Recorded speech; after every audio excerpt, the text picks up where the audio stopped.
Muy buenas tardes a todos, bienvenidos una vez más a Deportivo Matanza Radio, como casi todos los lunes, de 18 a 19, hoy estaremos de 18 a 20 para recuperar la hora del lunes pasado en el cual no pudimos salir por desperfectos técnicos, los cuales la radio solucionó rápidamente, así que hay que felicitar a toda la comisión directiva de la radio, por así llamarlos.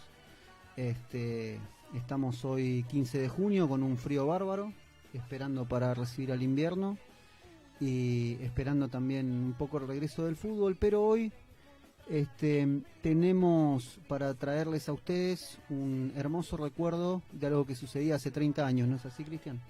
Hola, buenas tardes, Robert. Así es, vamos a hablar del, creo yo, el mundial que más quedó en la memoria de todos los argentinos. El más emocionante al menos. Sí, por supuesto que está México 86, pero Italia 90 fue muy emocionante. Fue algo muy, muy emotivo, fue una de esas grandes patriadas que nos hemos mandado en la historia del fútbol. Y bueno, quedó más que demostrado en la final lo difícil que era ser Argentina a nivel selección en ese tiempo. Una selección con muchos problemas, muchas lesiones, todo tuvo que sortear muchas dificultades, sí. Tuvo varias renuncias esa selección, entre otros, bueno, el actual técnico del Atlético de Madrid, Diego Simeone, no jugó el Mundial. Sí, no llegó con buenos resultados en partidos amistosos. De hecho, con muchas dudas llegaba. De hecho, vamos a hablar con un protagonista de uno de los amistosos más extraños que jugó la selección en la historia, que fue contra el campeón de Irlanda del Norte, el Linfield. Y Argentina ganó 1-0 con un gol a los 4 minutos, conquistado por quien va a hablar hoy con nosotros, Néstor Gabriel Lorenzo, un gran defensor central que quizá no tuvo la prensa que debería haber tenido, muy criticado también en su momento, uno de los más criticados de la lista, y sin embargo fue protagonista del Mundial. Él realmente nos va a contar lo que fue vivir esa final, lo que fue sentir el robo en ¿cómo así decirlo? En su cara, no sé cómo explicarlo. Yo ya hablo y me enojo. Ya me caliento al recordar esa final. Que nos cuente qué sentían ellos, ¿no? Cómo veían ellos al equipo. Después de tantas críticas, de tantos resultados adversos. Un equipo que si bien llegó medio a los tumbos, durante el Mundial se acomodó. Incluso... Está bien, ¿no? Muchos dicen hoy en día, no, pero Argentina solo pasaba por penales. El Mundial fue así, el fútbol de ese tiempo era así. Era un fútbol cerrado, era más un partido de ajedrez que otra cosa. Sí, no eran partidos muy vistosos. Igualmente, ahora después vamos a estar revisando todos los datos del Mundial, cuántos goles se convirtieron. Hay un promedio de 2 goles por partido. Sí, 2,21, el más bajo de la historia. Y además un Mundial con muchas faltas, mucho roce, poco tiempo neto de juego. Hubo partidos que tuvieron 52 minutos de tiempo neto de juego, o sea que la pelota estuvo más afuera que de adentro. Así que, bueno, vamos a ver qué nos cuenta él desde adentro, ¿no? Él estuvo desde adentro en ese Mundial tan emocionante y tan recordado. Fue el último Mundial donde los arqueros podían agarrar un pase con la mano de un compañero propio, que eso hizo también que hubo equipos que se la pasaban jugando con el arquero. Y además el último Mundial con 2 cambios, y tiene un porqué, y tiene que ver precisamente con Argentina. El hecho de que haya surgido un tercer cambio, que fue la lesión de Pumpido, que ahí dijeron, se lesiona el arquero y el equipo pierde un cambio. Entonces a partir del otro Mundial ya eran 3 cambios, y bueno, ahora ya son 5, y veremos el día de mañana cuántos cambios serán. Que la lesión de Pumpido fue lo que generó que apareciera Sergio Goycochea. Que a priori era el tercer arquero. Cuando Islas renuncia a la selección, él queda como suplente. Bilardo lleva como tercer arquero a Fabián Cancelarich, que también venía trabajando desde los juveniles hacía 5 o 6 años. Sí. Igual que Lorenzo. Lorenzo en la selección mayor tanto no había jugado, pero había jugado mucho con los juveniles. De hecho, bueno, le vamos a preguntar, entre otras cosas, su relación con Pachamé. Calculamos que debe haber sido una relación muy buena cuando él era juvenil. O sea, hubo un trabajo previo para armar esa lista del Mundial 90. Hoy en día uno lo puede ver de otra manera, lo ve con otra profundidad y se da cuenta que cada uno se ganó su lugar y cada uno llegó de una manera a ese Mundial. Nadie llega de rebote a un mundial. No, por supuesto. Pero la lista fue muy criticada, incluso durante el mundial. Siempre se habló de la ausencia de Ramón Díaz, que bueno, Ramón Díaz hacía años que no jugaba en la selección tampoco, no era parte, no fue parte del proceso nunca. Algo así como Tevez con Sabela. Y a pesar de todo, se hizo un gran mundial. Y sí, creo que después del triunfo frente a Brasil, aquel recordado partido donde la pasó mal realmente Argentina, se hizo más fuerte Argentina. Fue realmente un baile. Y de hecho la anécdota de Bilardo de que estuvo 15 minutos en el entretiempo sin hablar y cuando estaban por salir dijo: muchachos, no se la den más a lo de amarillo. Si no vamos a perder. Sí. Un gran mundial con sorpresas, como siempre las hubo. Camerún, que de hecho lo padecimos a Camerún, mundial donde hubo un juego muy brusco, se dejaba pegar mucho, más contra Argentina. Y creo que fue el último mundial en el cual nos respetaron. A mí me da esa sensación, porque hoy en día la Argentina no le tienen el mismo respeto que le tenían en ese entonces. No, y creo que para mí el último que realmente tuvimos un respeto importante fue en Estados Unidos, que creo que esa selección estaba para ser campeonas y obviamente no pasaba lo que nos pasó con Diego Maradona. Esa selección que justo un poquito antes del Mundial se había caído a pedazos con ese 5-0 con Colombia, pero que revivió con la llegada de Maradona. Claro, con la vuelta del Diego para poder clasificar frente a Australia. Y bueno, que después termina en ese partido desastroso ante Rumania, donde a nivel defensa fue un desastre Argentina. Todos querían salir a buscar el gol desesperados, cosa que por ejemplo en el Mundial 90 no pasó. Precisamente en ese primer partido contra Camerún, pegó mucho Camerún. Uno a simple vista dice, bueno, Argentina no tuvo muchas llegadas, es que no podían llegar. Fue una paliza, pero no a nivel futbolístico, una paliza de golpes que nos dieron. De hecho, creo que ese partido Bilardo no pudo analizar mucho y eso genera que después haya hecho 5 cambios para el segundo partido. Contra la Unión Soviética, donde había que ganar o ganar. Pero fue un partido donde sinceramente el arbitraje fue un desastre. También está bien, no podés echar a 5 jugadores en un mundial de un equipo, pero en este caso Camerún se lo merecía. Sí. Porque pegaron todos, hasta los que estaban en el banco pegaban. Era una cosa de loco. Y así todo Argentina se repone, le gana a la Unión Soviética, le gana al que a priori era el rival a vencer. Hoy, visto desde lejos y viendo los desempeños que tuvieron cada una de esas selecciones, Camerún que llegó a cuarto de final, Rumania que durante la década del 90 fue un equipo muy poderoso, con la base del Steaua campeón europeo y subcampeón en 1986 y 1989, con una Unión Soviética que si bien ya se había caído la Unión Soviética, siempre tuvo buenos jugadores. Viendo los rivales que tuvimos en primera ronda, no era un grupo fácil tampoco. Nunca es fácil un grupo, pero puede entenderse por cómo llegaba Argentina también. Después nos hemos cansado de decir que los grupos eran fáciles en los mundiales adelante y esa selección llegó a la final, ¿no? Y que fue injusta, perder esa final fue muy injusto. Sí. Quizá no fue justo perderla de la manera que se perdió. Claro, por supuesto, en la forma que lo hacen perder, digamos. Porque justamente nos hacen perder. Claro. Nos hacen perder. Además, 2 tarjetas rojas, una no tan discutible, una sí discutible. Y bueno, llegamos después de la victoria a la Unión Soviética con un golazo de cabeza de Troglio y un gol de Burruchaga que pesca un error de la defensa soviética.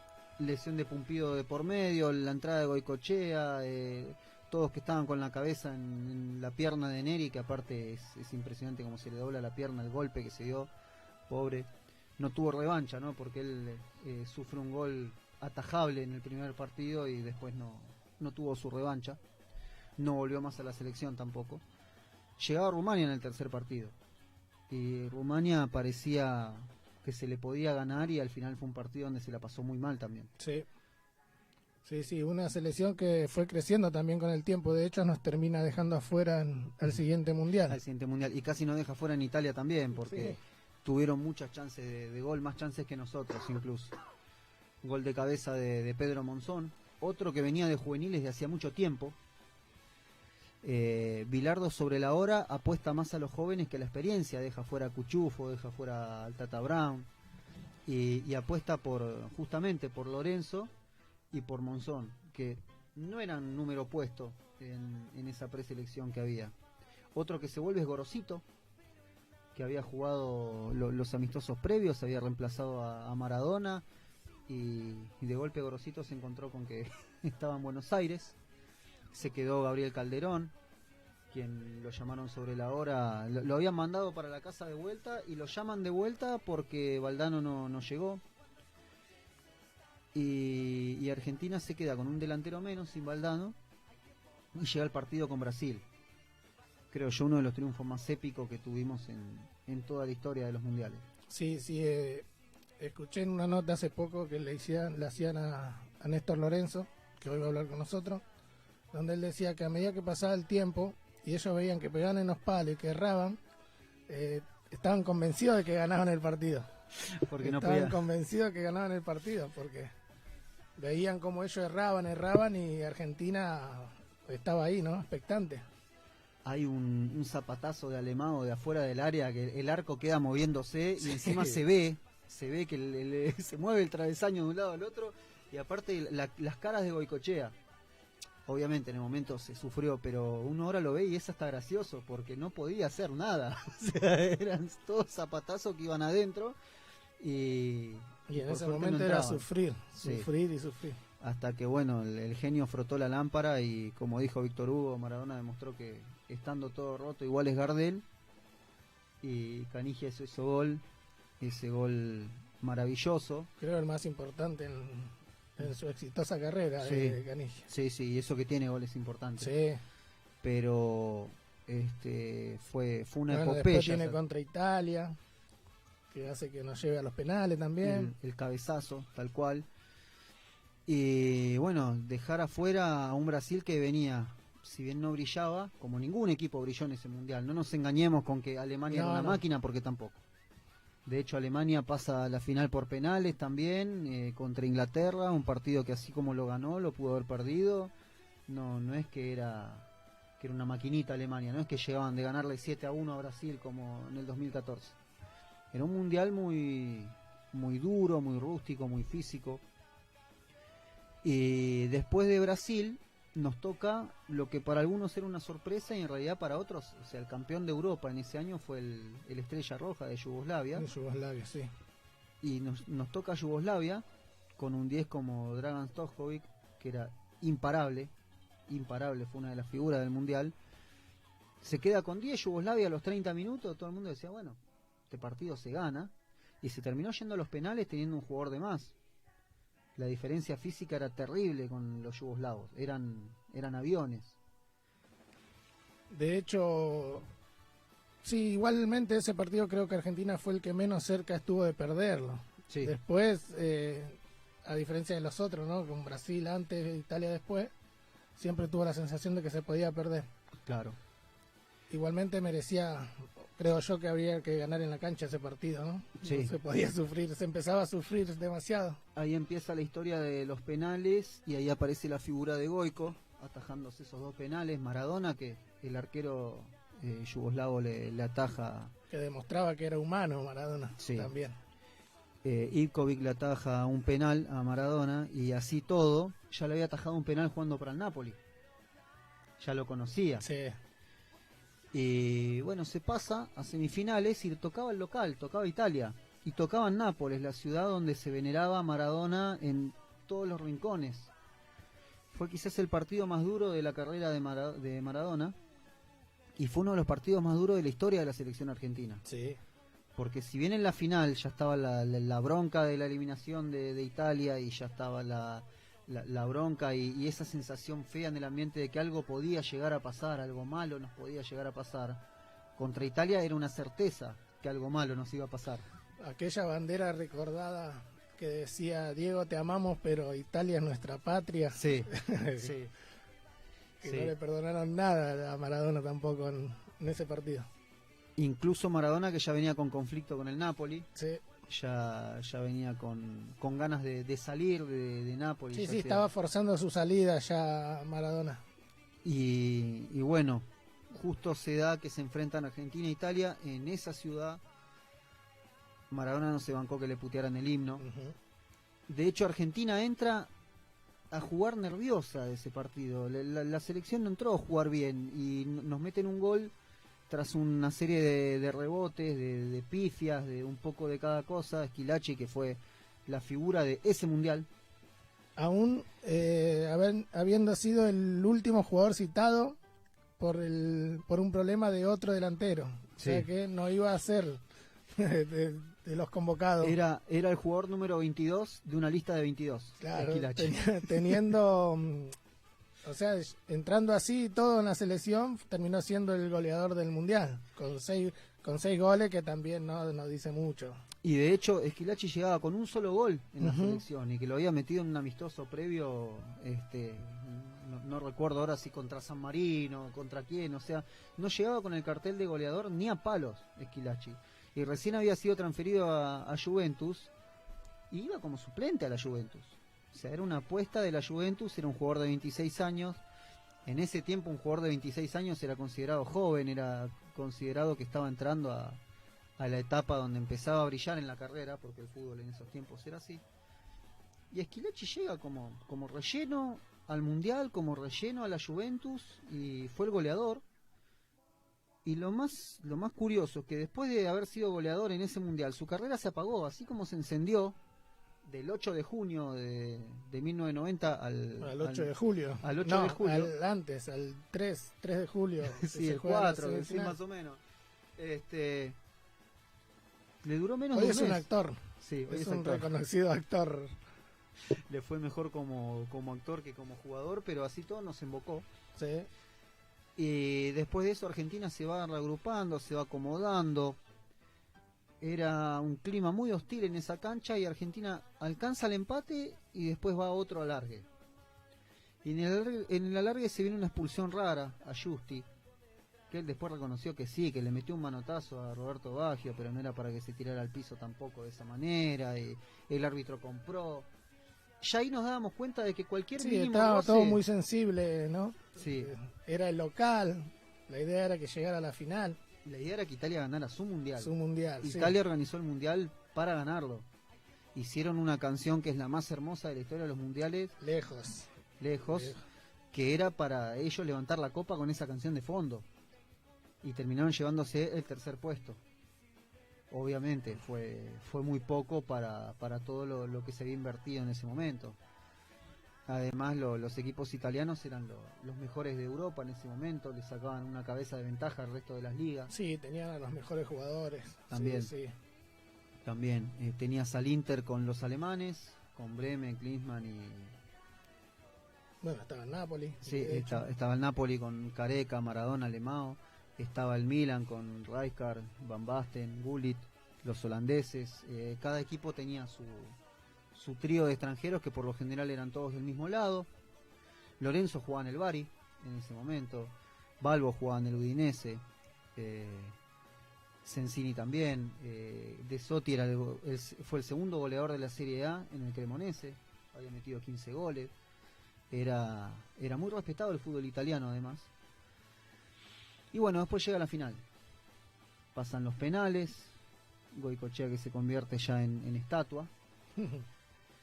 Pero a la final llegamos sin Ollarticoechea, que recibe la segunda amarilla por una falta infantil, digamos. O sea, no era para amarilla. Sin Canigia, que también recibe una amonestación por... Él entendió que el árbitro cobró falta, levantó la mano, agarró la pelota y le sacó amarilla. Y encima él le dice, me pierdo la final. Vos sabés que me pierdo la final. Y el árbitro nunca le contestó. Otra cosa rara. Batista también entra ya en el segundo tiempo y por un roce común en la mitad de la cancha, amarilla, se pierde la final y la expulsión a Justi. Medio equipo menos. Sí, creo que Argentina, al venir de 2 eliminaciones por penales, de ganarlas, obvio, era eso, era ir a los penales. Era soportar ir a los penales. Argentina no estaba físicamente para un mano a mano. Teníamos un solo jugador arriba con la explosión suficiente, que era Canigia. Canigia, y que no lo teníamos.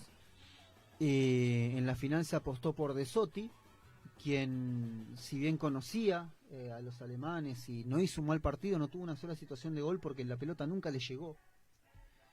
Quizás si hubiera estado acompañado por Balbo, que tenía otro físico, otro aguante en el choque con los defensores, quizá hubiera podido hacer algo más, pero la historia ya está escrita. Encima de Sotti lo echan. Sí, le hacen el gol, le cobran el penal, digamos, a falta de 6 minutos, 7.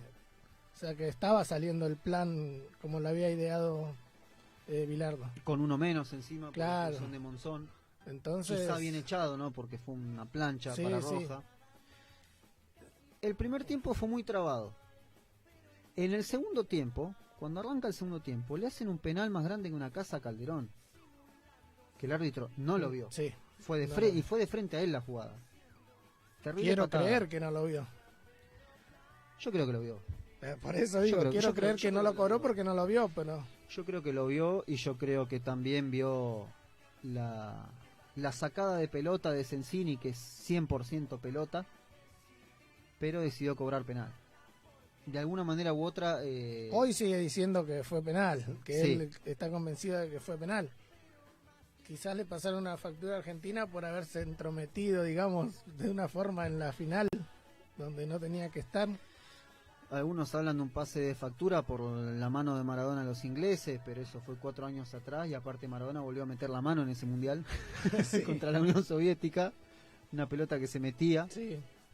Y así todo, bueno, vamos a tener miles de teorías, de conjeturas de qué fue lo que pasó en esa final. La cuestión es que el campeón fue Alemania, que era lo que la FIFA quería, que era lo que Argentina, los italianos querían. Tercero Italia, cuarto Inglaterra.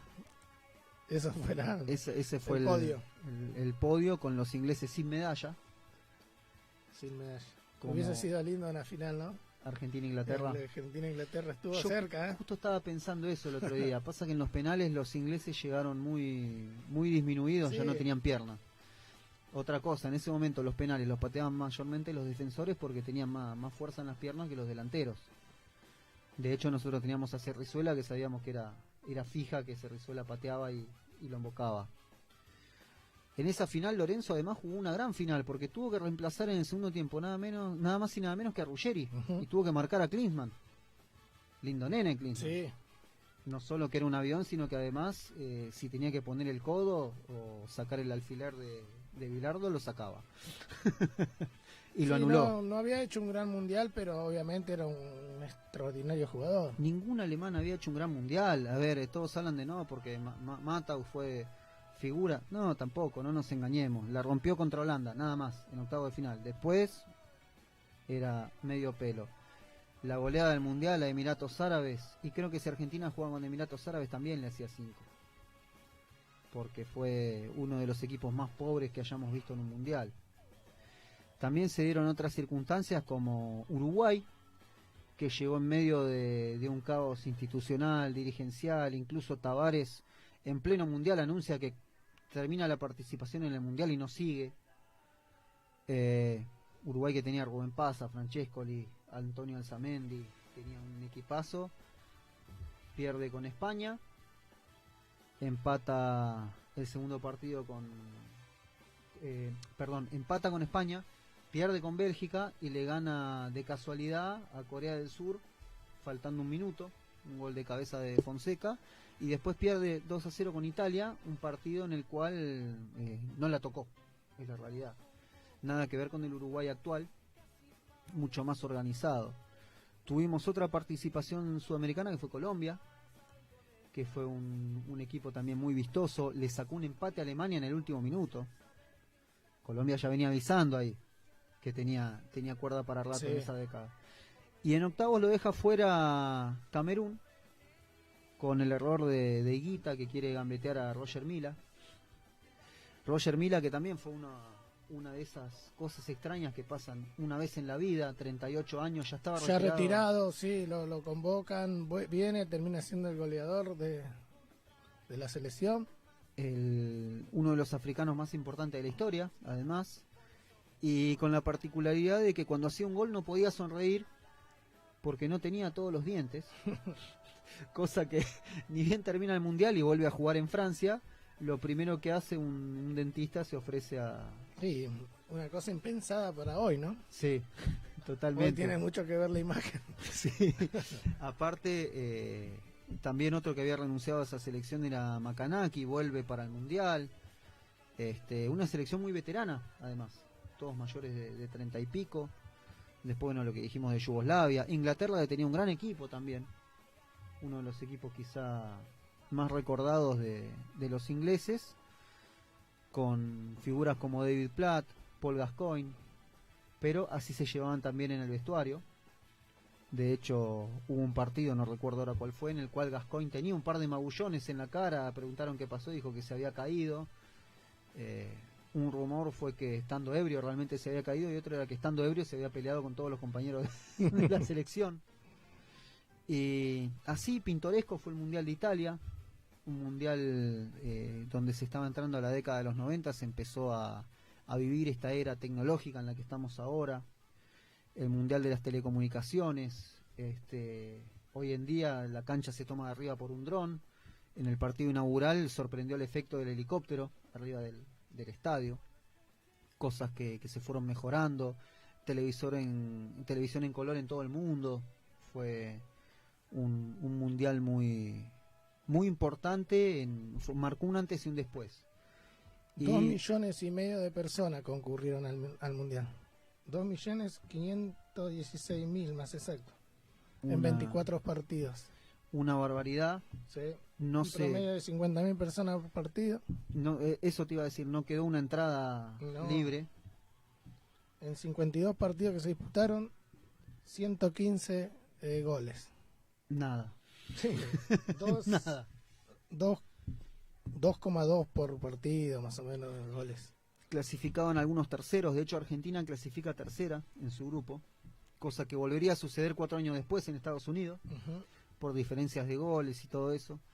El último mundial con 2 puntos por victoria, por eso muchos equipos también se agarraban del empate. Claro. El empate servía sí. mucho.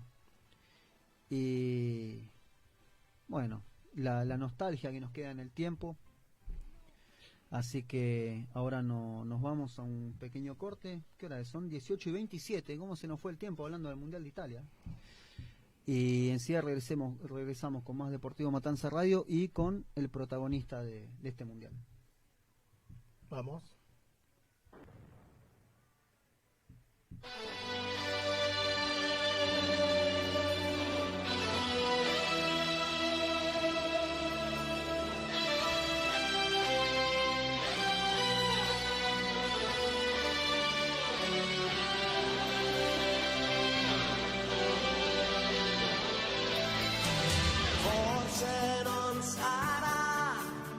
Canzone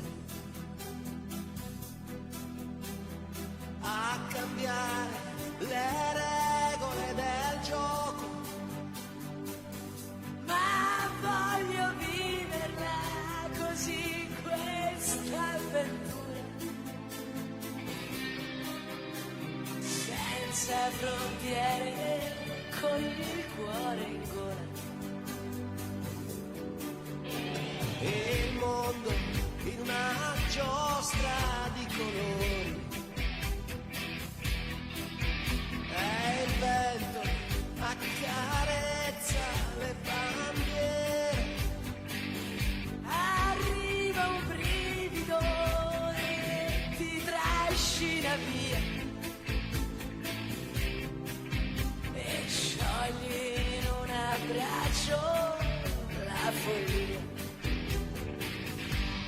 Notti magiche, inseguendo cori, sotto il cielo di un'estate italiana, e negli occhi tuoi voglia di vincere un'estate, una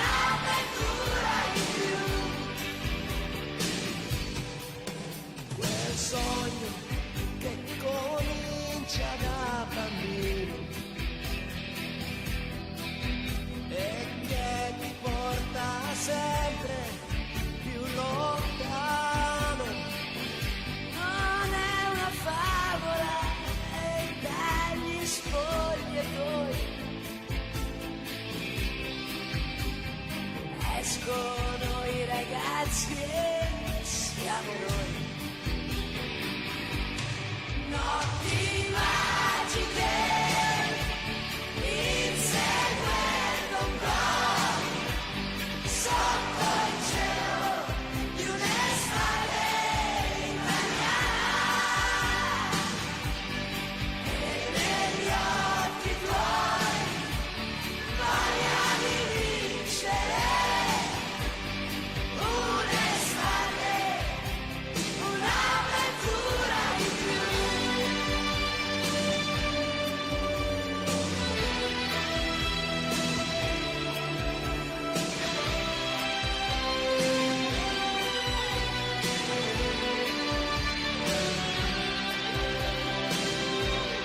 Notti magiche, inseguendo un gol, sotto il cielo di un'estate italiana.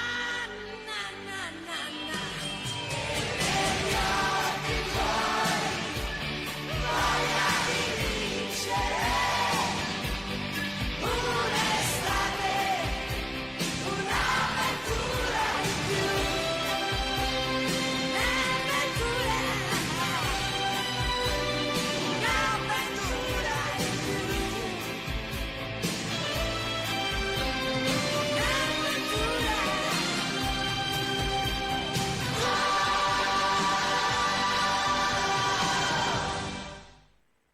No te arrepientas de nada y no pidas perdón.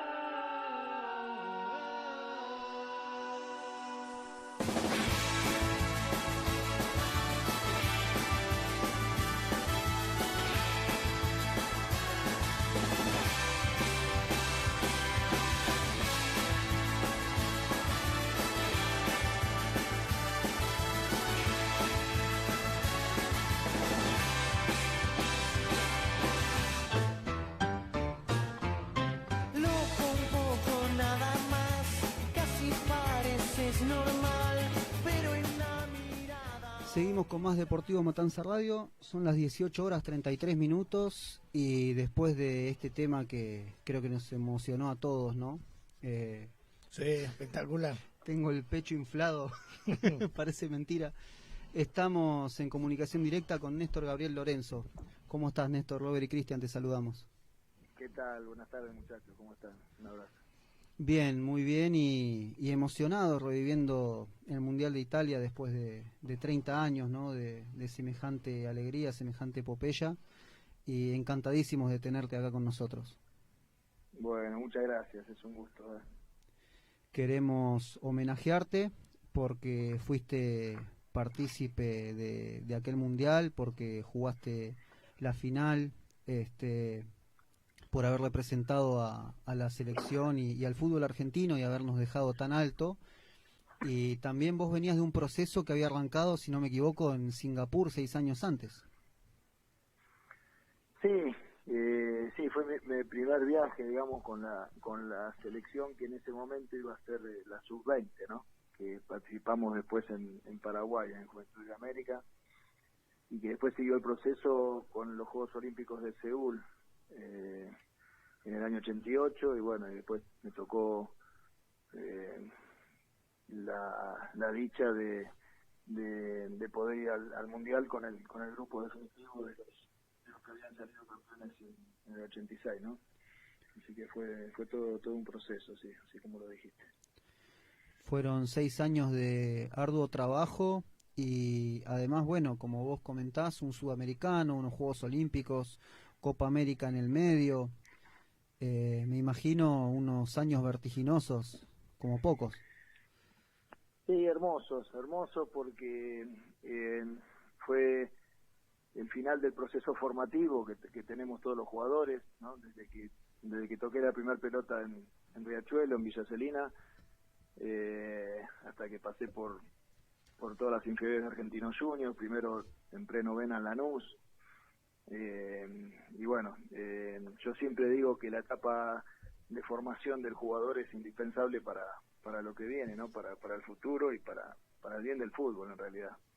yo gracias a Dios tuve muy buenos técnicos, muy buenos formadores, y me tocó jugar con grandes compañeros ya de chiquito, y bueno, me ayudó mucho al proceso formativo que después digamos siguió con el mundial, ¿no? Porque después uno nunca termina de aprender, pero lo más alto, llegar a lo más alto, allá jugar una final del mundo es algo que no todos tienen la fortuna, y bueno, yo le agradezco a Dios de haber podido tener esa posibilidad, ¿no? Hablas de tus formadores, ¿no? ¿Quiénes fueron esos formadores en inferiores?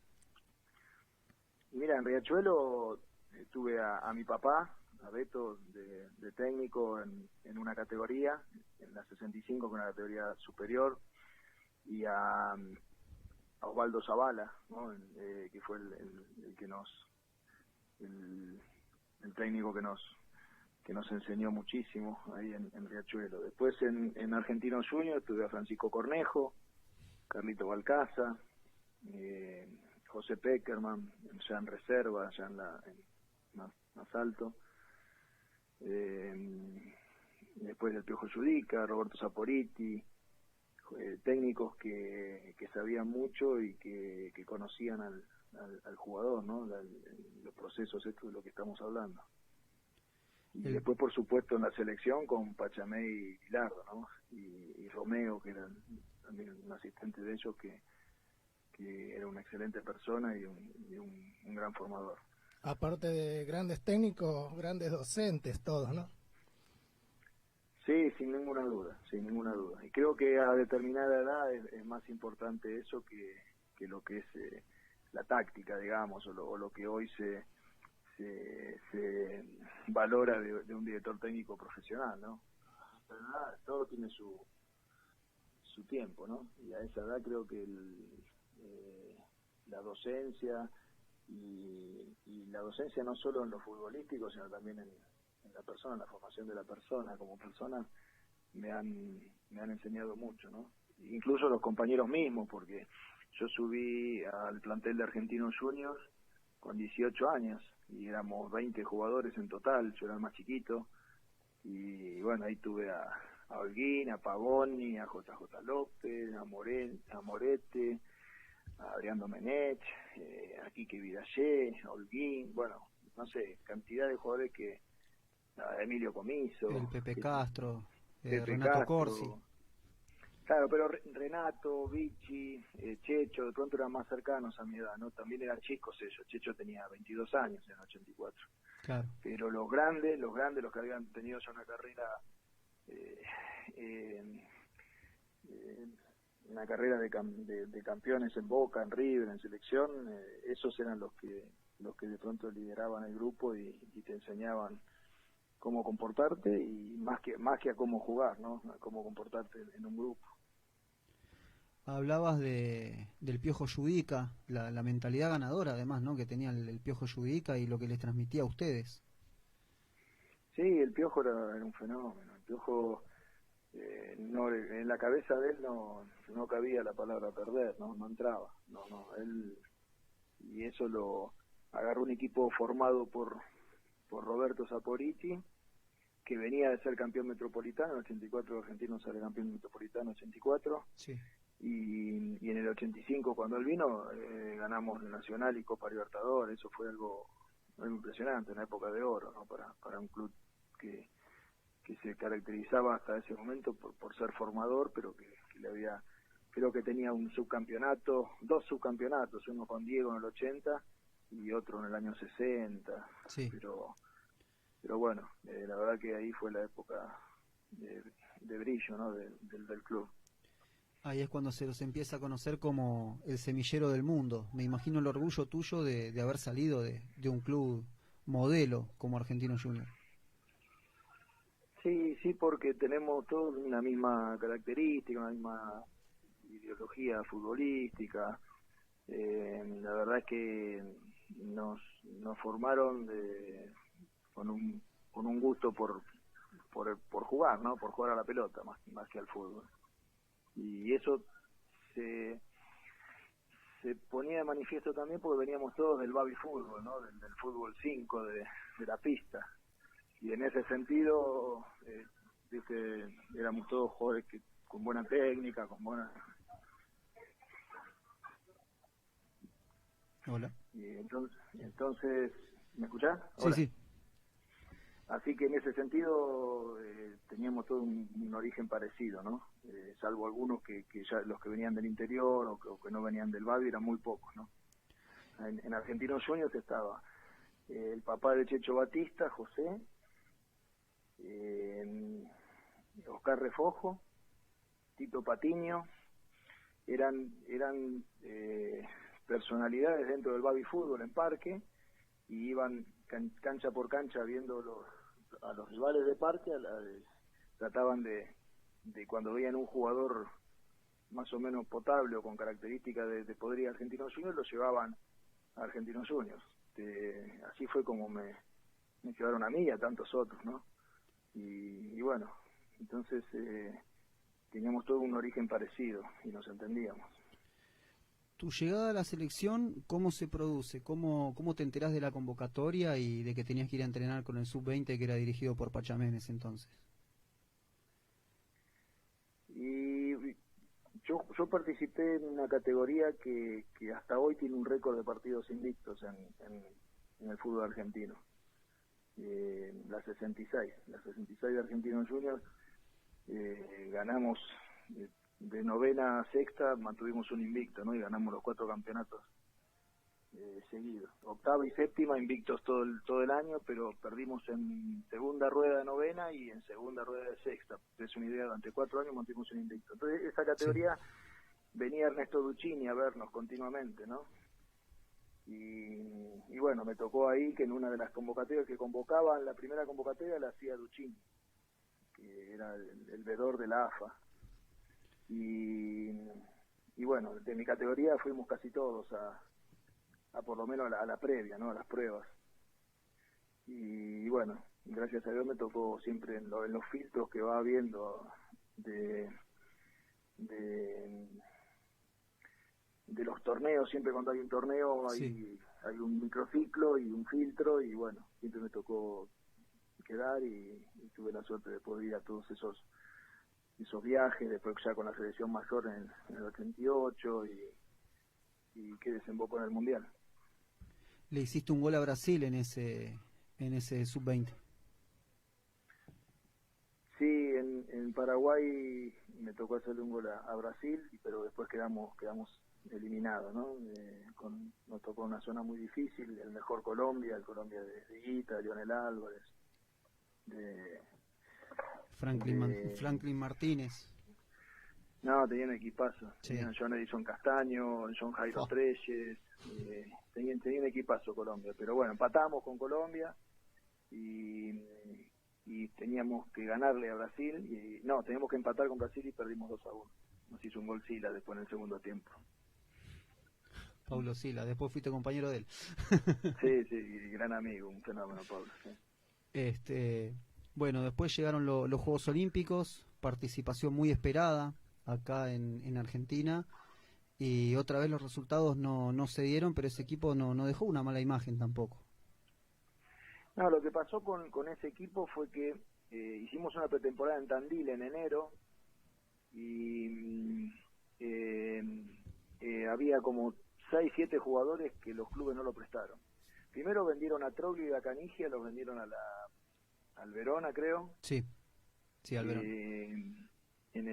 Justo en la previa de los Juegos Olímpicos. Claro, entonces en el no mercado vinieron. de pase. Y ellos eran 2 jugadores titulares en el equipo, Troglio y Canigia. Después, como había equipos, Newell's Old Boys y San Lorenzo de Almagro estaban jugando la Copa Libertadores. Claro. Y como los Juegos Olímpicos no era prioridad, tampoco prestaron a los de Newell y a los de San Lorenzo. Llámese, no sé, Sensini, Balbo, no sé si estaba el Galgo de Sotti, creo. Había varios jugadores, tanto 3 o 4 jugadores de cada equipo. El ruso Sibisky, Insúa creo que había venido también. Entonces el equipo se preparó con un equipo de 23 jugadores y le sacaron 7, 8 jugadores en la previa propiamente. Entonces Pachamé optó por llevar jugadores más jóvenes, ¿no? de categorías menores en vez de volver a llamar jugadores grandes, sub-23, porque era sub-23. Claro. Pero bueno, y de todas maneras es un equipo muy competitivo y también perdimos con Brasil con un gol de tiro libre, perdimos una serie y quedamos eliminados. ¿Sí? Otra vez Brasil, ya no los podían ni ver a los de camiseta amarilla, igual iba a haber revancha. Y fue el Brasil campeón del 94. Sí. Fue Brasil, o sea, fue todo también el proceso que vivieron ellos. Tafarel, Jorginho, Bebeto, Romario, ese equipo eran terribles. Sí, no, y bueno, Giovanni, nos conocíamos porque jugábamos tanto en amistosos, veníamos compitiendo así mano a mano hasta que bueno, después se va filtrando, en la mayor siempre se filtra mucho, ¿no? Después de eso, bueno, llega la Copa América del 89 y el Mundial. ¿En qué momento te viste adentro del Mundial? No, mira, para ser sincero, yo me tenía mucha fe, primero porque estaba bien, estaba jugando en Italia de líbero, era el líbero más joven del fútbol italiano, En con el Bari. 23 años, tampoco era tan chico, pero 23 años en esa posición fue una experiencia muy linda. Y después que había jugado, yo sabía que Bilardo sabía que me podía usar de stopper, de lateral volante, de distintas posiciones, y eso a mí me daba una versatilidad o una ventaja con respecto a otros compañeros, ¿no? Y estaba bien, me sentía con fe, pero hasta que no dio la lista, por supuesto que ninguno festejó, porque incluso en la previa había más jugadores de los que entraban en la lista. Y hubo muchachos grandes con mucha trayectoria que quedaron afuera en la previa, ¿no? Pero bueno, la verdad que, no sé, di lo mejor de mí, di todo para estar porque quería estar y me sentí siempre a gusto, ¿no? ¿Con cuál expectativa llegaban al Mundial? Porque tuvieron muchas dificultades durante ese Mundial. Sí, llegamos con muchos problemas físicos, muchos jugadores con muchos problemas físicos, ¿no? Por eso es que el equipo inicial contra Camerún sale con muchos jóvenes y después Bilardo lo que hace es, después de la derrota, saca a todos los más jovencitos y los cambia por gente de experiencia, ¿no? Porque pensó que el golpe no sabía cómo íbamos a reaccionar frente a ese mazazo del partido inicial. Pero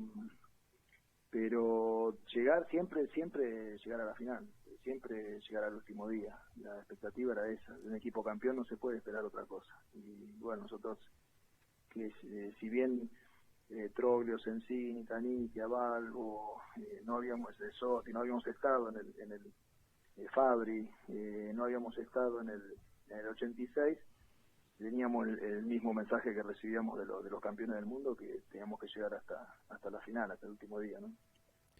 Ese debut, ese 8 de junio, ¿recordás el día, cuando te levantaste, la ansiedad que tenías? ¿Cómo fue ese día para vos? Sí, fue, bueno, la noche previa, por ejemplo, Bilardo vino con un video a la pieza nuestra, que yo estaba con Sensini, y nos explicó un par de cosas tácticas así. Bilardo estaba muy nervioso porque habíamos jugado muchos partidos amistosos y en todos había habido algún problema físico, no había plenitud en muchos jugadores que venían de ser campeones del mundo y que los necesitábamos 100%. Entonces sí. Bilardo sí que tenía muchas dudas y en cuanto a eso, ¿no? Dudas de otro tipo, ¿no? En cuanto a lo físico. Y me acuerdo que Ruggeri estaba con una pubalgia que a veces no podía caminar. Y bueno, Burru venía de una operación. Sí. Otros jugadores quedaron afuera. Valdano hasta último momento estuvo en el grupo, después lo sacó a último momento. También venía de una hepatitis, había dejado el fútbol, Bilardo lo había convencido para que vuelva. Fue muy triste también cuando quedó afuera. Había muchas dudas en cuanto a lo físico de muchos jugadores. Diego venía de un torneo que había ganado el Scudetto con el Napoli, pero venía muy golpeado, con problemas en el tobillo, y Así que eso es lo que recuerdo, es eso, que había mucha incertidumbre con respecto a la formación inicial, porque había muchos jugadores que no estaban al 100% físicamente, no habían llegado a la mejor forma. A Camerún lo conocían bien, porque Bilardo me imagino les habrá mostrado todo de Camerún. Sí, pero no era como ahora, ¿no? No era como ahora, los videos eran distintos, bueno, lo conocíamos, sí, por supuesto que nos había pasado cierta información, pero bueno, nos sorprendió, bueno, un poco el juego brusco y la velocidad de los cameruneses. Sí, ¿no? pegaron demasiado, a destajo pegaron. Pero bueno, son experiencias, ¿no? Creo que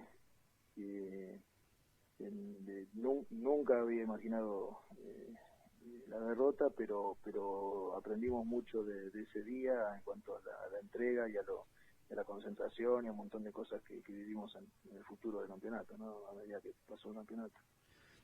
Después te toca en el 2-0 a la Unión Soviética entrar un rato y además ver en vivo y en directo la lesión de Pumpido y también otra vez, ¿no? Reponerse a la adversidad y en medio de la Copa ya.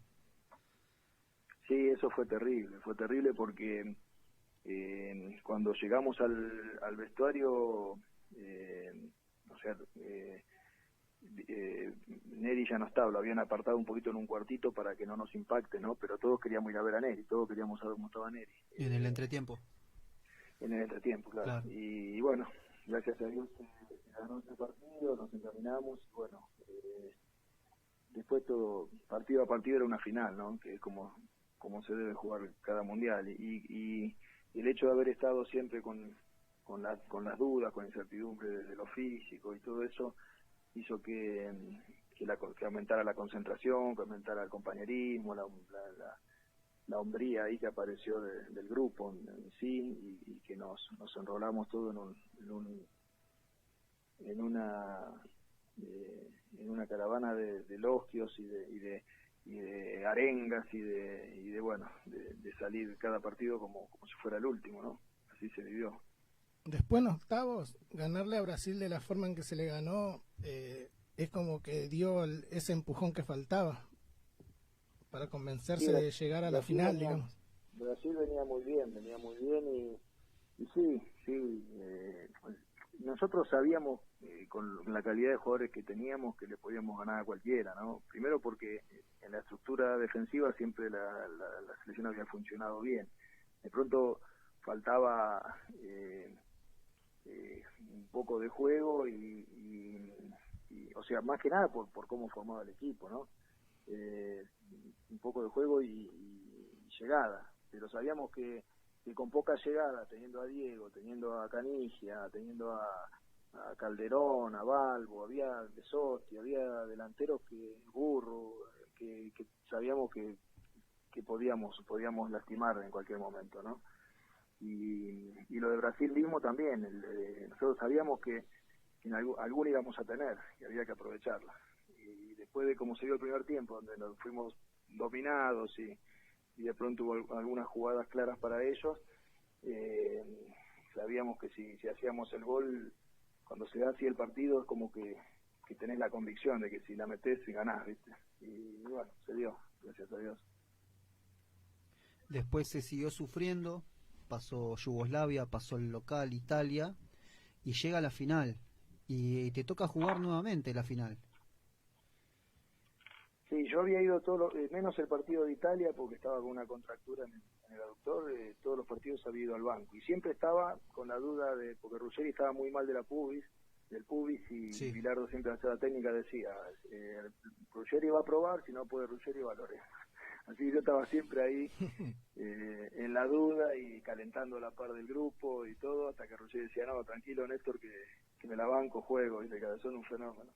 Y bueno, y llegó la final y bueno, ya me tocó estar porque no estaba el Vasco, no estaba Justi, entonces jugué, me acuerdo que empecé jugando de lateral por izquierda, lateral volante, porque era con línea de tres, dos laterales. Cuando echaron a Monzón tuve que pasar a jugar de stopper. En un momento también jugué como hombre a hombre con un volante ofensivo de ellos, así que medio, bueno, esa versatilidad de la cual te decía, todo lo que había aprendido en tantos años, me sirvió en ese partido, ¿no? Te tocó marcar a Hasler primero y después nada más ni nada menos que a Klinsmann. Claro. Porque yo como Alemania formaba igual, con Augenthaler de líbero, 2 stopper, y jugaba Bertol y Breme, uno de cada punta, y en Dos Argentina aviones. jugamos, sí, y en Argentina jugamos, yo jugué por derecha y Sensini por izquierda, ¿no? Entonces yo por izquierda, Claro, Sensini vos con por derecha. Bertolt. Sí, yo jugué con Bertol y Sensini contra Breme, en el mano a mano. Y en el segundo tiempo Beckenbauer saca a Bertol y pone a Hasler, creo, Sí. un volante ofensivo, y bueno, entonces tuve que salir a buscarlo más al medio, ¿no? Porque era un juego que no era de banda como Bertol. Bertol era un lateral. En cambio este era un volante ofensivo, así que tuve que salir a jugar un poquito más al medio. Después en la expulsión ya de Monzón, hacía falta, ellos jugaban con las 2 puntas, con las 2 torres, con Klinsmann y Voller, así que me mandó a marcar ya como stopper a Klinsmann, y bueno, ahí se dio un partido accidentado, con una expulsión, la de Sotti, que nadie la comenta, pero para mí no tuvo motivo de No ser. tiene razón de ser. Y la amarilla No, que le saca primero tampoco. No, porque él por forcejear por una pelota en un saque lateral directamente lo expulsa, ¿viste? Una cosa que nunca se habló, igual que el otro día hablábamos con Gabriel Calderón sobre el penal que le hacen a él también, eso fue muy clarito, Un no se planchazo. vio, pero bueno. Lo estábamos hablando. Justo hablamos de eso en la previa. Ah, sí. Sí, el penal Sí, de sí, Calderón, que encima el porque él árbitro... encontró hace cosa de 10 días, me mandó un videíto donde está la jugada vista desde atrás, que nunca se había visto. Sí, y el árbitro, que no lo quiero nombrar, está de frente a la jugada, y está de espalda al penal que después le da a ellos. Sí, y bueno, ya está, ¿no? Ya se habló mucho sobre eso y ya no sirve. ¿Fue el golpe más duro que tuviste en tu carrera futbolística? Sí, porque hay derrotas que vos tenés revancha, ¿viste? Eso, derrota como Camerún. Yo sabía que en 4 días jugábamos otra vez, ¿viste? Y lloré un rato y después ya estaba pensando en Rusia, digamos. Pero ahí se te baja la persiana, se acaba el torneo, no hay después, ¿viste? Saliste segundo, chao. Así que para mí sí, en ese sentido fue la derrota más grande. Y particularmente después del Mundial, después del subcampeonato, que moralmente para nosotros moralmente fueron campeones ustedes, es la realidad, porque es lo que vos decís, hay maneras y maneras de perder de esa manera, es como que te hicieron perder, y viene un proceso nuevo en la selección. Sí, perdón. Sí, no, que yo entiendo lo que decís, o sea, es un enfoque lindo, incluso hasta solidario con nosotros, todo, pero nunca lo terminás de digerir, nunca siempre el duelo ese de haber perdido esa final, sea de la forma que sea, no se repara con nada, ¿viste? No se repara con nada. Justamente iba a eso, después no te convocan más a la selección cuando Bilardo deja de ser el técnico. No, después, bueno, agarra el Coco Basile y no, ya no me llamó. Una vuelta estuvo, no sé, a punto de llamarme, pero hablé con un amigo de él, con un técnico amigo, y me dijo, mira, el Coco quiere, pero yo no quería jugar más de lateral, la verdad. Estaba jugando de central en San Lorenzo y me tiraron como me quería probar de lateral o que quería, y yo dije, mira, la verdad que de lateral no quiero jugar más. Pero bueno.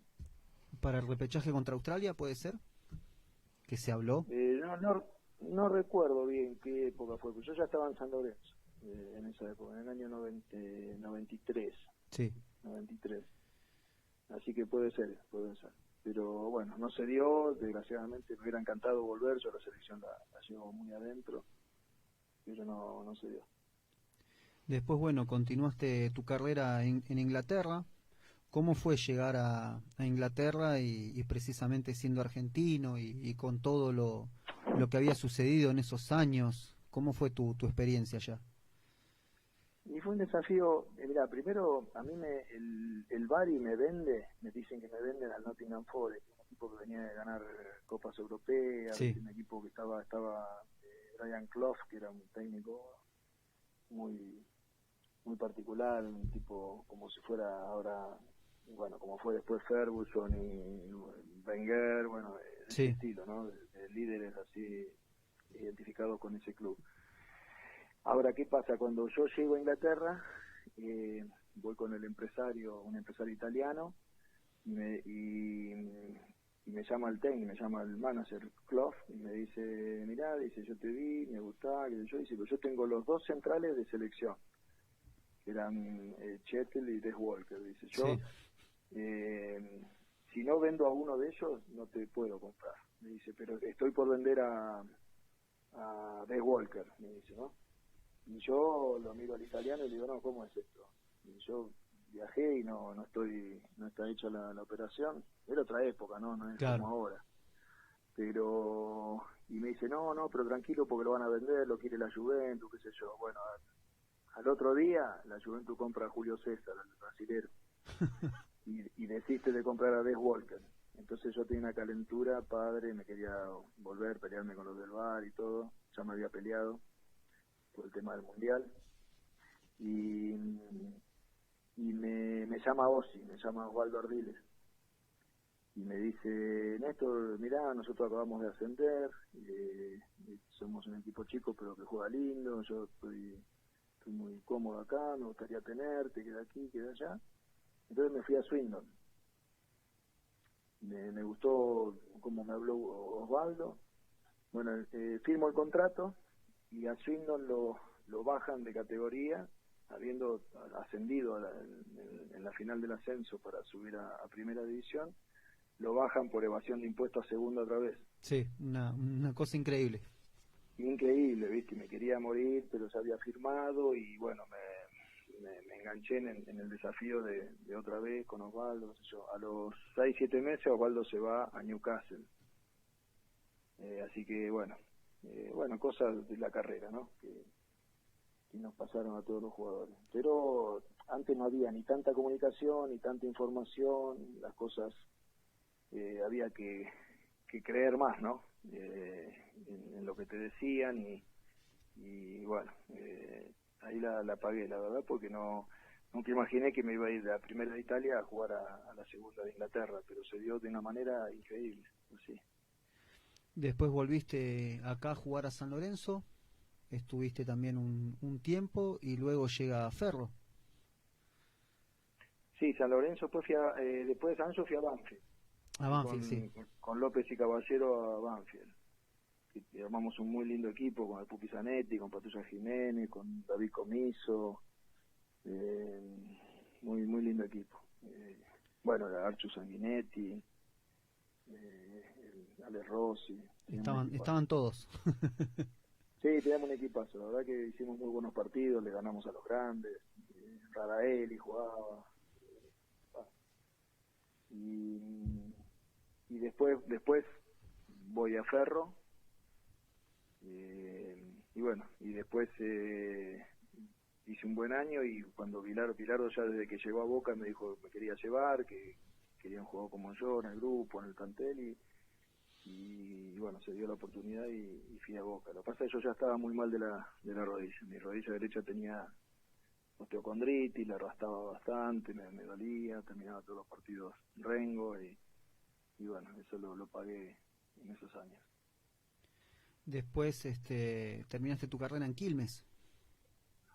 Sí, otra vez porque, bueno, ahí me convenció el Piojo Judica. Yo siempre fui un tipo de proyecto, ¿no? De engancharme, de enrolarme en un proyecto. Y el Piojo me llamó y me dice, esto tiene que venir conmigo, vamos a salir campeón. Bueno, había traído al Yaya Rossi, así como me convenció a mí, lo convenció al Yaya Rossi, que era un crack, al Galgo de Sotti, Dudamel, el arquero venezolano. Sí, técnico de la selección, bueno, después. Sí, la verdad que teníamos un equipazo también en Quilmes. Pero bueno, el Piojo duró poco y después así de todos los jugadores que fuimos también se empezaron a ir por problemas contractuales o con los dirigentes y todo eso, y bueno, de toda esa banda de veteranos con carrera quedé yo solo al final, pero bueno, una experiencia también linda, ¿no? Te retiraste, dejaste de ser jugador en actividad, seguís siendo jugador porque vas a hacerlo toda tu vida, y después iniciás una etapa como ayudante de campo, como técnico, precisamente con Pekerman. Sí, sí, yo estaba haciendo el curso de técnicos y siempre hablaba con José. Yo vivo cerca de Ezeiza, iba al predio de AFA, lo visitaba, hablábamos de fútbol. Cuando fue el torneo 2001 sub-20, iba a ver los partidos, le decía lo que veía o le pasaba algún informe, así, o sea, trataba de estar, estuvimos siempre conectados, y él siempre me decía, cuando te recibas, quiero que trabajes conmigo. Él me conocía de los 15 años, ¿no? De Argentino Juniors. Y pasó el tema de Leganés, por ejemplo. Cuando fue a Leganés, él me había hablado para ir con él, y no se dio porque él no, al final no fue de técnico, sino que de director deportivo, de manager. Claro, de manager. Entonces llegó al CAI Aymar, el CAI llevó a Víctor Marquesini, bueno, todo bien. Y cuando se dio lo de Argentina me llamó y me dijo, quiero que te sumes al equipo de trabajo con Hugo Tocali, con el profe Urtasun, el profe Salorio. Somos nosotros 5, quiero que seas parte. Y bueno, me encantó. Ahí fue una experiencia hermosa, ¿no? Aparte me tocó de pronto ir y compartir y dirigir, de alguna manera, con ex compañeros, ¿no? que habían jugado conmigo. Ahí estaba el Kili, el Pato Bondancieri, Riquelme, el Pupi Zanetti, muchos chicos que yo con los cuales había jugado, y me tocó estar del lado del cuerpo técnico, ¿no? Era una gran selección esa, la del 2006.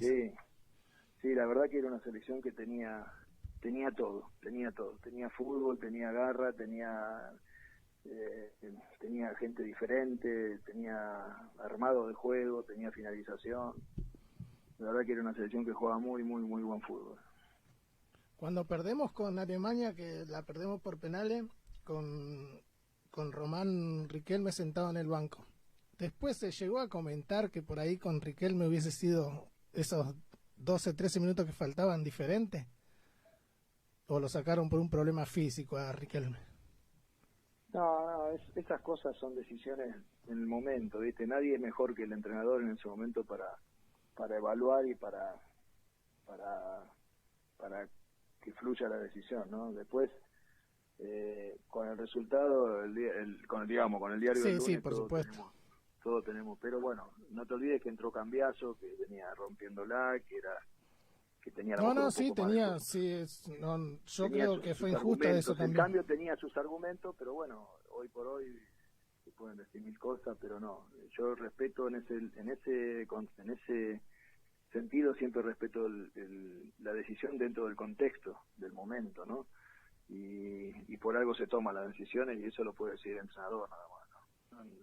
Hay que respetar lo que piensa el entrenador, lo que le pasa por la cabeza a él y su sensación, porque José ya demostró que fue un gran entrenador, que es un gran entrenador, y que ganó muchas cosas. Entonces alguna decisión que se le critique no corresponde para mí. No, es una crítica, un comentario. Sí, ¿no? pero es algo que te preguntan siempre, ¿viste? Lo mismo que de Messi. Yo digo, hay que contextualizar las cosas, y si no, bueno, nunca si tenés una idea distinta, nunca te vas a poner de acuerdo, pero bueno, cada cosa en su momento son decisiones, ¿no? Como dice nuestro amigo Miguel. Y es así, son decisiones que las toma el entrenador con toda responsabilidad y con todo su conocimiento. ¿Tenés alguna oferta para dirigir actualmente? No, tengo algunas charlas, pero oferta concreta no, tengo ganas de dirigir. Y sí, he hablado con algunos clubes, pero bueno, hay que ponerse de acuerdo. O sea que estás con ganas, si te llaman, te pones a conversar. Sí, sin duda, ¿no? Yo siempre digo, ¿no? Cuando te dicen, ¿querés presentar un proyecto? Y digo, mira, la verdad es que yo te puedo presentar un proyecto, los proyectos son todos ideales, Sí, porque hasta se copian de internet los proyectos. sí. Me acuerdo cuando hacíamos el curso del técnico, iban todos todos muchachos compañeros divinos, iban con unos proyectos espectaculares. Pero el tema es, ¿cuál es el proyecto del club, no? Yo siempre digo, Si te van a echar al segundo vamos partido, no, pero aparte cuál es el proyecto en un montón de aspectos, ¿no? No claro. es solo el resultado, sabemos que tenés que conseguirlo, eso olvídate, porque no dura nadie, sino dura 2 partidos más, 2 partidos menos, si el dirigente te banca. Pero en cuanto al proyecto deportivo, a las inferiores, a la promoción de juveniles, a qué objetivo tiene el equipo para la temporada que viene, ¿no? Y ponerlo claro, ¿sí? No, mirá, con que no sabemos el descenso, uno juega para salvarse el descenso y otro juega para salir campeón, vamos a ser claros. Sí, Sí. Es Y así. eso tiene que ver con los presupuestos, con las posibilidades de todo. Ahora, yo, para salvarme del descenso en un equipo, tengo que jugar como para salir campeón. Sí, Yo claro. tengo que buscar la excelencia, porque de todas maneras, nunca voy a jugar a decir voy a sacar un empate, siempre voy a tratar de ganar, con mis armas, con lo que pueda y con como pueda, ¿no? Pero siempre el jugador tiene que salir a la cancha a ganar y tiene que saber cómo ganar.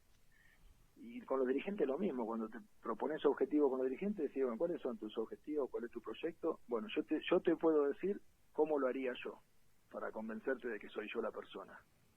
¿Qué haría y cómo lo haría?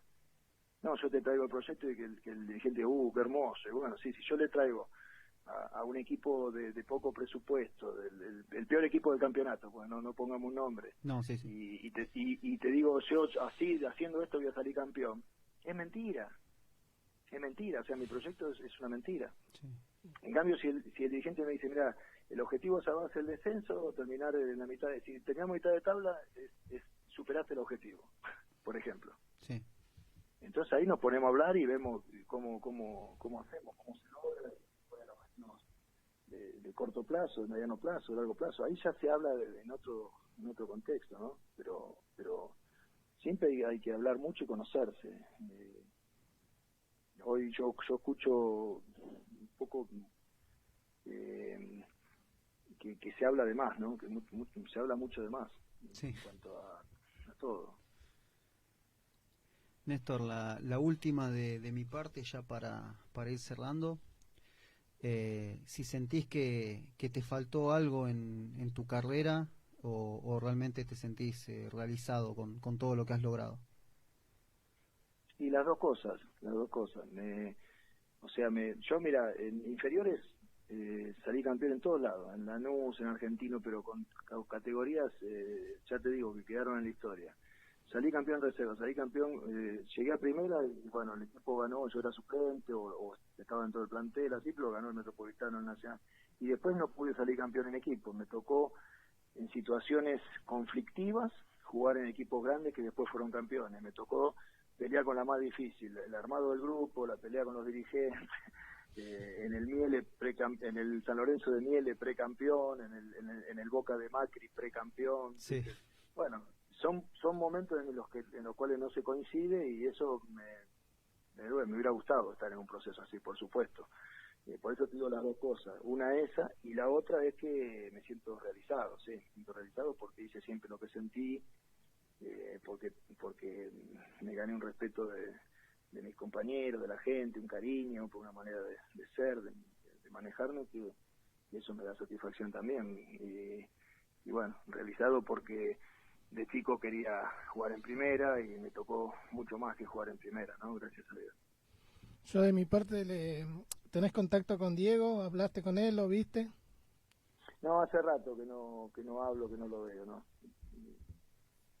Él te regaló una camiseta durante el Mundial de Italia 90. Escuché que contaste una anécdota. No, en la previa del Mundial, yo estaba jugando en el Bari y en el Napoli, cuando terminó el partido me dio la camiseta, me llevó a la casa, sí.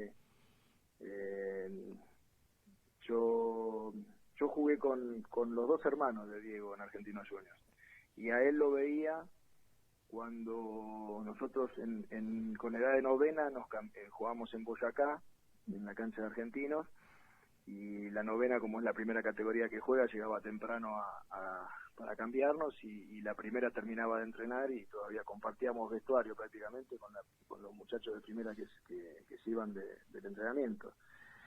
Y Diego era siempre el último que se iba, pues se quedaba a patear penales, tiro libre. Bueno, era una delicia verlo ya, yo con 14 años, 13, 14 años, y ver a Diego las cosas que hacía ahí. Siempre el último, no, más allá de ser el más grande, era el que más practicaba también, ¿viste? Y eso te marca un montón de cosas, ¿no? Lo que fue. Néstor, muchísimas gracias, gracias por esta nota que fue extensísima y Tranquilo. te mandamos un abrazo y la verdad muchas gracias por habernos defendido y haber dejado el honor del fútbol argentino bien alto. Un placer hablar con ustedes y bueno, hasta la próxima. Gracias a ustedes. Chao, gracias. Chao. Néstor Gabriel Lorenzo, una charla a puro fútbol. Casi un tiempo duró. Yo venía mirando el reloj. Creo que no podemos agregar nada más, ¿no? No, él lo dijo todo. Tuvo 15 años al lado como asistente de Peckerman en 3 mundiales. Creo que nadie más con una experiencia para asumir en un equipo. Hoy en día, Sí. tal cual. Equipos que andan buscando técnicos y que andan contratando gente por televisión. Está Néstor Lorenzo esperando que lo llamen y creo que tiene muchísimo para transmitir. Con propuestas, no Sí. con proyectos, porque Sí. es verdad lo que él dice. Sí, Uno dijo presenta una un gran proyecto y a los 3 meses no sirve más tu proyecto. Entonces me parece bárbaro lo que dijo. Aparte, es la declaración de todo técnico cuando llega a un club. Tenemos un proyecto. Un proyecto. Sí, el proyecto dura 4 partidos. Pero si no tenés los jugadores adecuados, No hay proyecto, no hay que, proyecto valga, que no, valga. no hay idea, no hay nada. Así que bueno, vamos a una pequeña pausa y enseguida continuamos con más programa.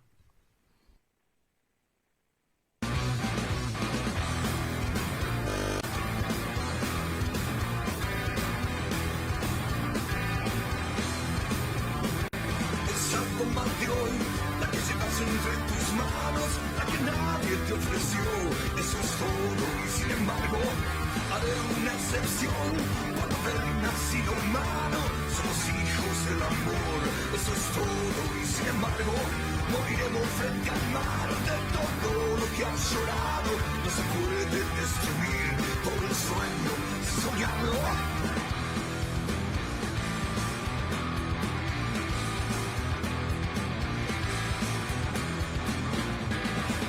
Nuevo amor, ese nuevo amor, ya no quieres ser feliz, eso es todo y sin embargo habrá una canción para el mal nacido hermano, hijo del dolor, eso es todo y sin embargo cada palpitación de una muerte, cada palpitación bate más fuerte.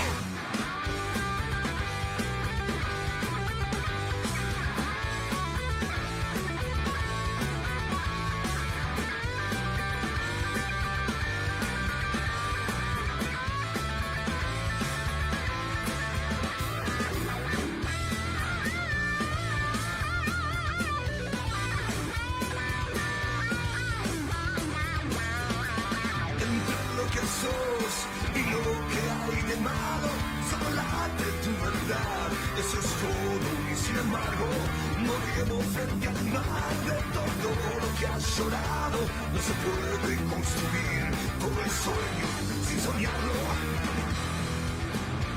Cada palpitación de una muerte, cada palpitación de más fuerte.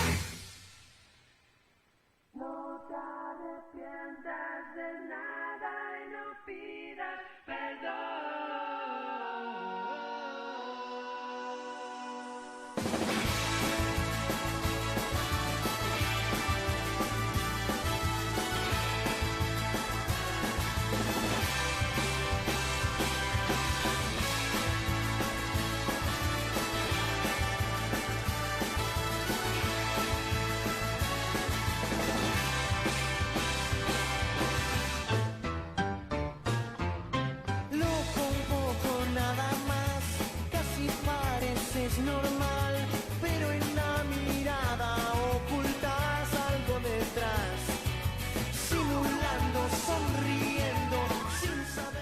19 horas 23 minutos de este lunes 15 de junio del año 2020.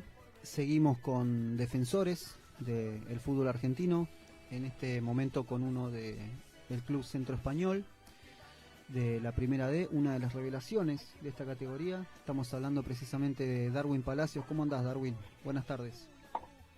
Hola, muy buenas tardes. ¿Cómo andan? Buenas noches, perdón. Nosotros muy bien, por suerte, encantados de tenerte acá en el programa. Hacía rato que queríamos este contacto. Hace poco hablamos con Sergio Orsini, él nos pasó tu contacto, así que bueno, estamos muy contentos y queríamos saber cómo fue tu llegada al fútbol precisamente. Bueno,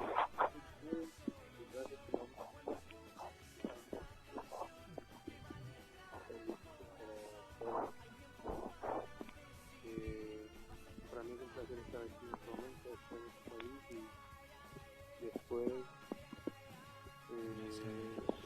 el fútbol me dio una oportunidad muy buena, muy linda, gracias a Dios, poder llegar acá, no solamente en cambiar mi vida, sino también en mirar desde otra perspectiva mi vida y bueno, aquí estamos dando la lucha y tratando de cambiar.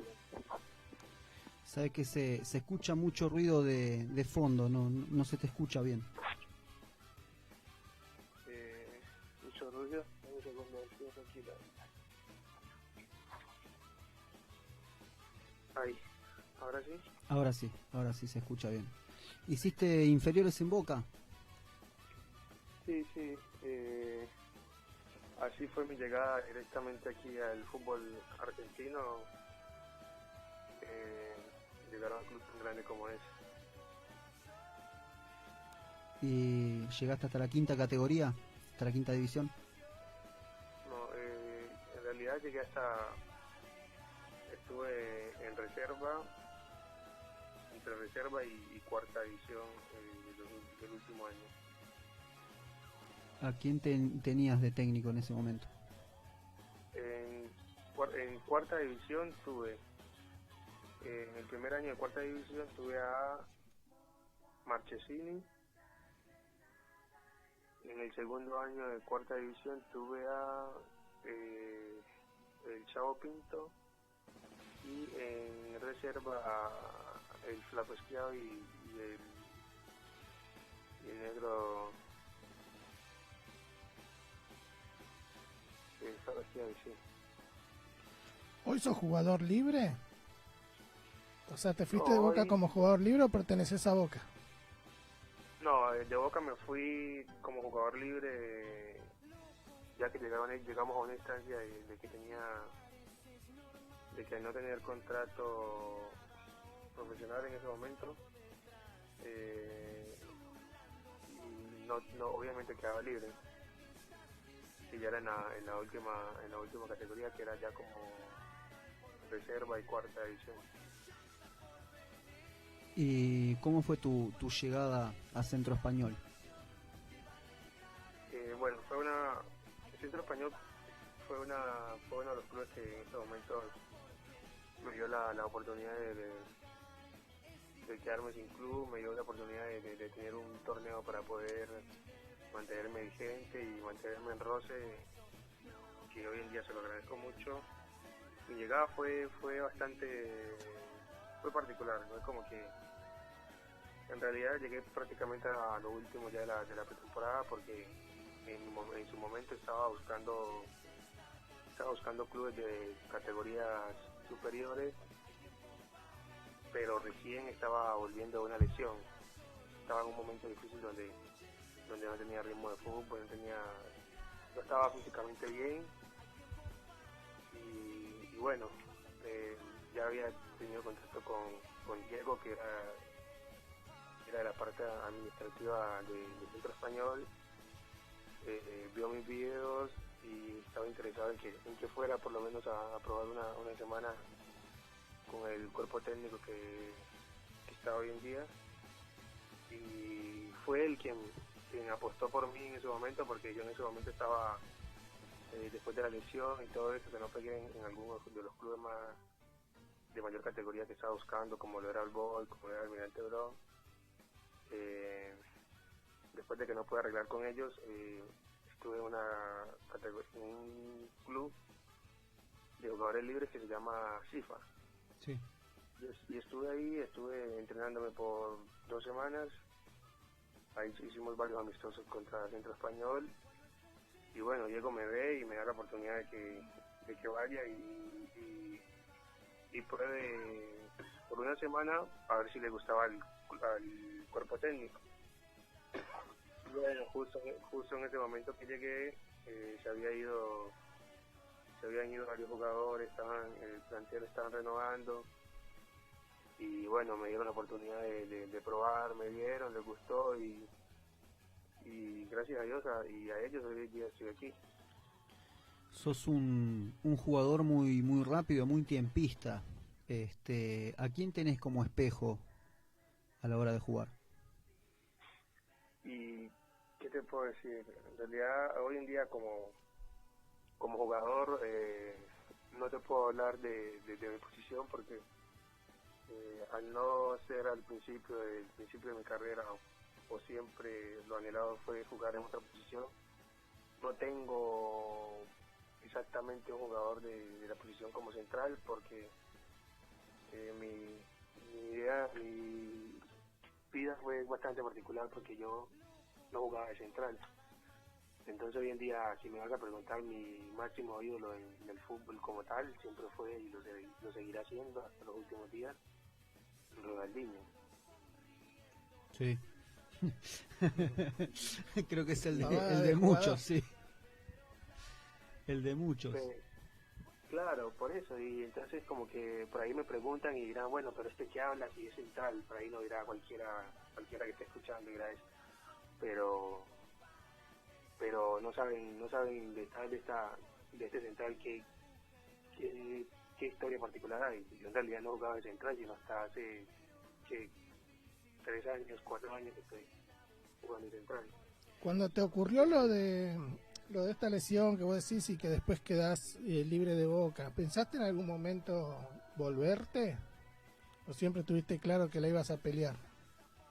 No, volverme nunca lo pensé porque gracias al fútbol y Argentina, a todo lo que viví, pude conseguir a una grandiosa mujer que fue con la cual hoy conformé una familia, hoy estoy casado y tengo proyectos a futuro con Argentina. Entonces desde que yo quedé libre siempre pensé en que este país en lo futbolístico me iba a dar mucho más que Colombia, sabiendo la situación en que Colombia solamente tiene 2 divisiones que son A y B y son cantidad de jugadores de enormes condiciones y a veces hay cosas que priman ante el talento, no solamente el que tiene talento, sino que además se mueve algo más debajo de la mesa que por ahí no sabría decírtelo cómo y exactamente. Sí, contactos. Claro, Sí. y es mucho más difícil hoy en día estar en un equipo de primera en Colombia que un equipo que acá en Argentina, porque acá en Argentina no por la facilidad, sino porque en Argentina tiene variedades de categoría, tiene desde la D hasta la A, ¿me entiendes? Y en Colombia son muy pocas Sí, las oportunidades. acá en Argentina hay muchos jugadores que empezaron en la D y triunfaron. Así que ese no sería un impedimento. Claro, exactamente. Entonces, si volviendo a la pregunta, al fútbol, regresarme a Colombia, en algún momento lo vi como última acción y esa última acción tendría que ser algo superior a la motivación de querer jugar el fútbol aquí en Argentina. ¿Y hoy tenés contrato hasta cuándo en Centro Español?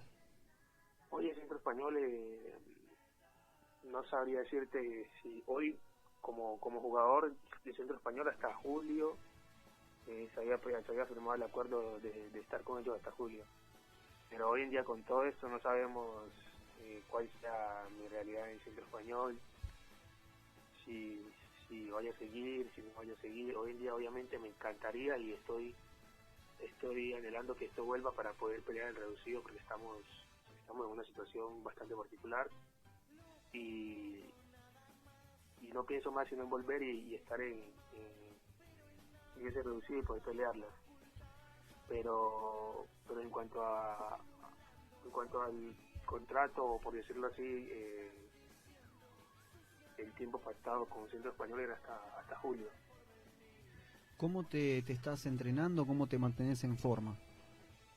Y hoy en día estamos tratando de hacer maravillas en la casa, porque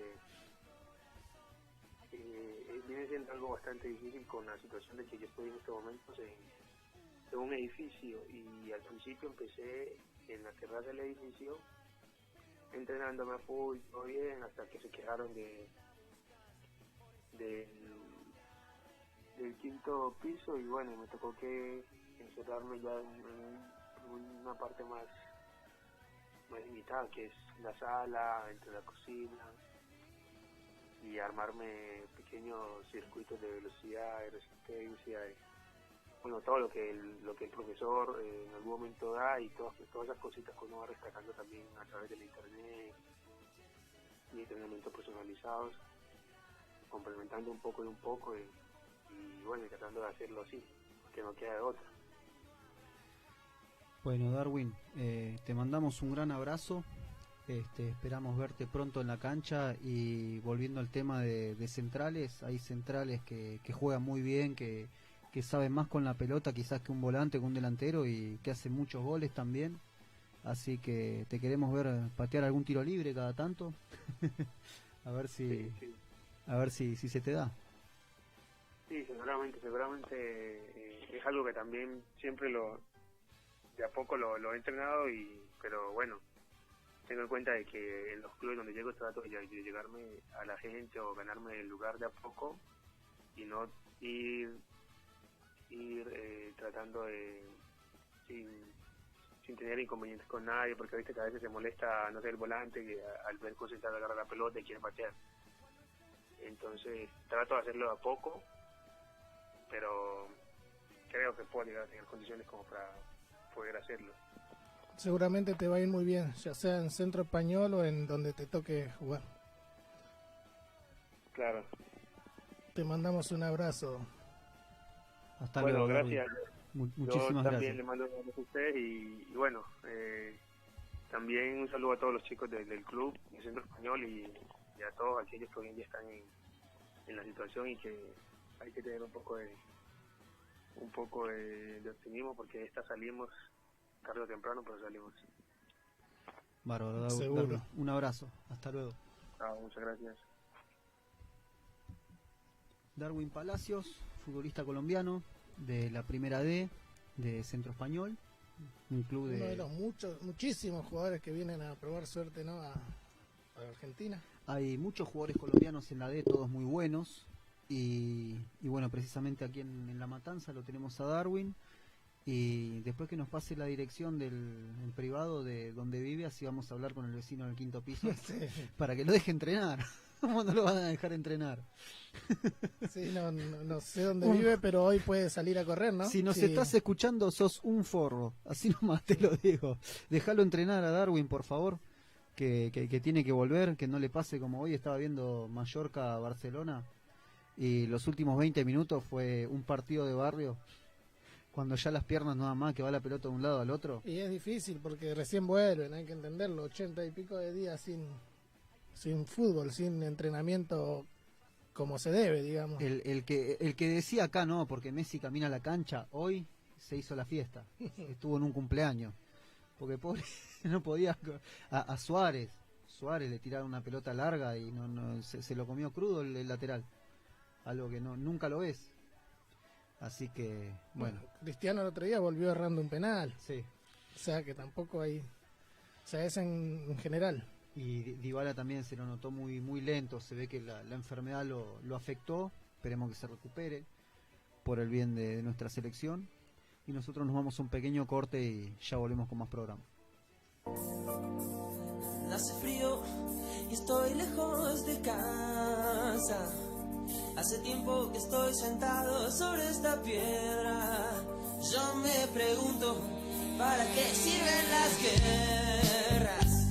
Tengo un cohete en el pantalón. Vos estás tan fría como la nieve a mi alrededor. Vos estás tan blanca y yo no sé qué hacer. La otra noche te esperé bajo la lluvia 2 horas, 1000 horas, como un perro.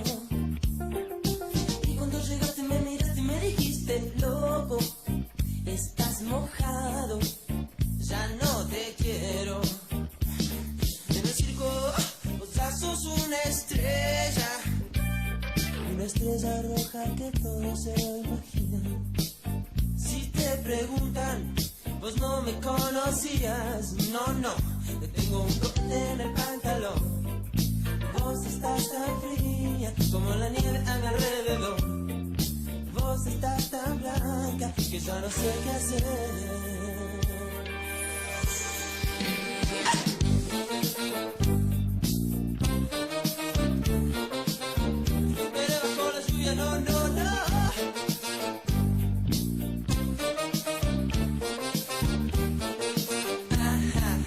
La otra noche te esperé bajo la lluvia 2 horas, 1000 horas, como un perro. Y cuando llegaste me miraste y me dijiste, loco, estás mojado, ya no te quiero. La otra noche te esperé bajo la lluvia 2 horas, 1000 horas, como un perro. Y cuando llegaste me miraste y me dijiste, loco, estás mojado, ya no te quiero.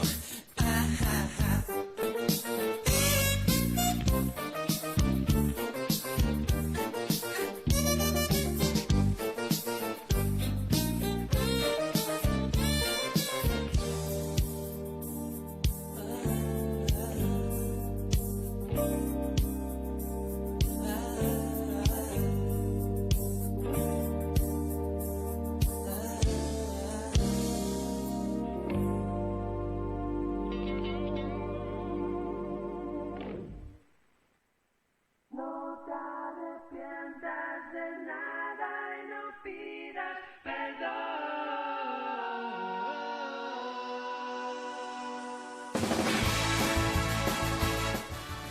19:38, un frío bárbaro afuera. Terrible. Estamos a punto de recibir al invierno, a poquitos días. Y continuamos con más invitados a nuestro programa, en este caso con Lucas Gabriel Escarnato, jugador del Deportivo La Ferrer. ¿Cómo andas, Lucas? Buenas tardes. Hola, buenas tardes, ¿cómo andamos? Todo bien, por suerte, esperando el regreso del fútbol. Me imagino que vos estás mucho más ansioso que nosotros. Sí, no sé si más ansioso que ustedes, pero sí estamos esperando todo lo mismo y quizá estamos esperando que se normalice la situación, más allá del fútbol o no.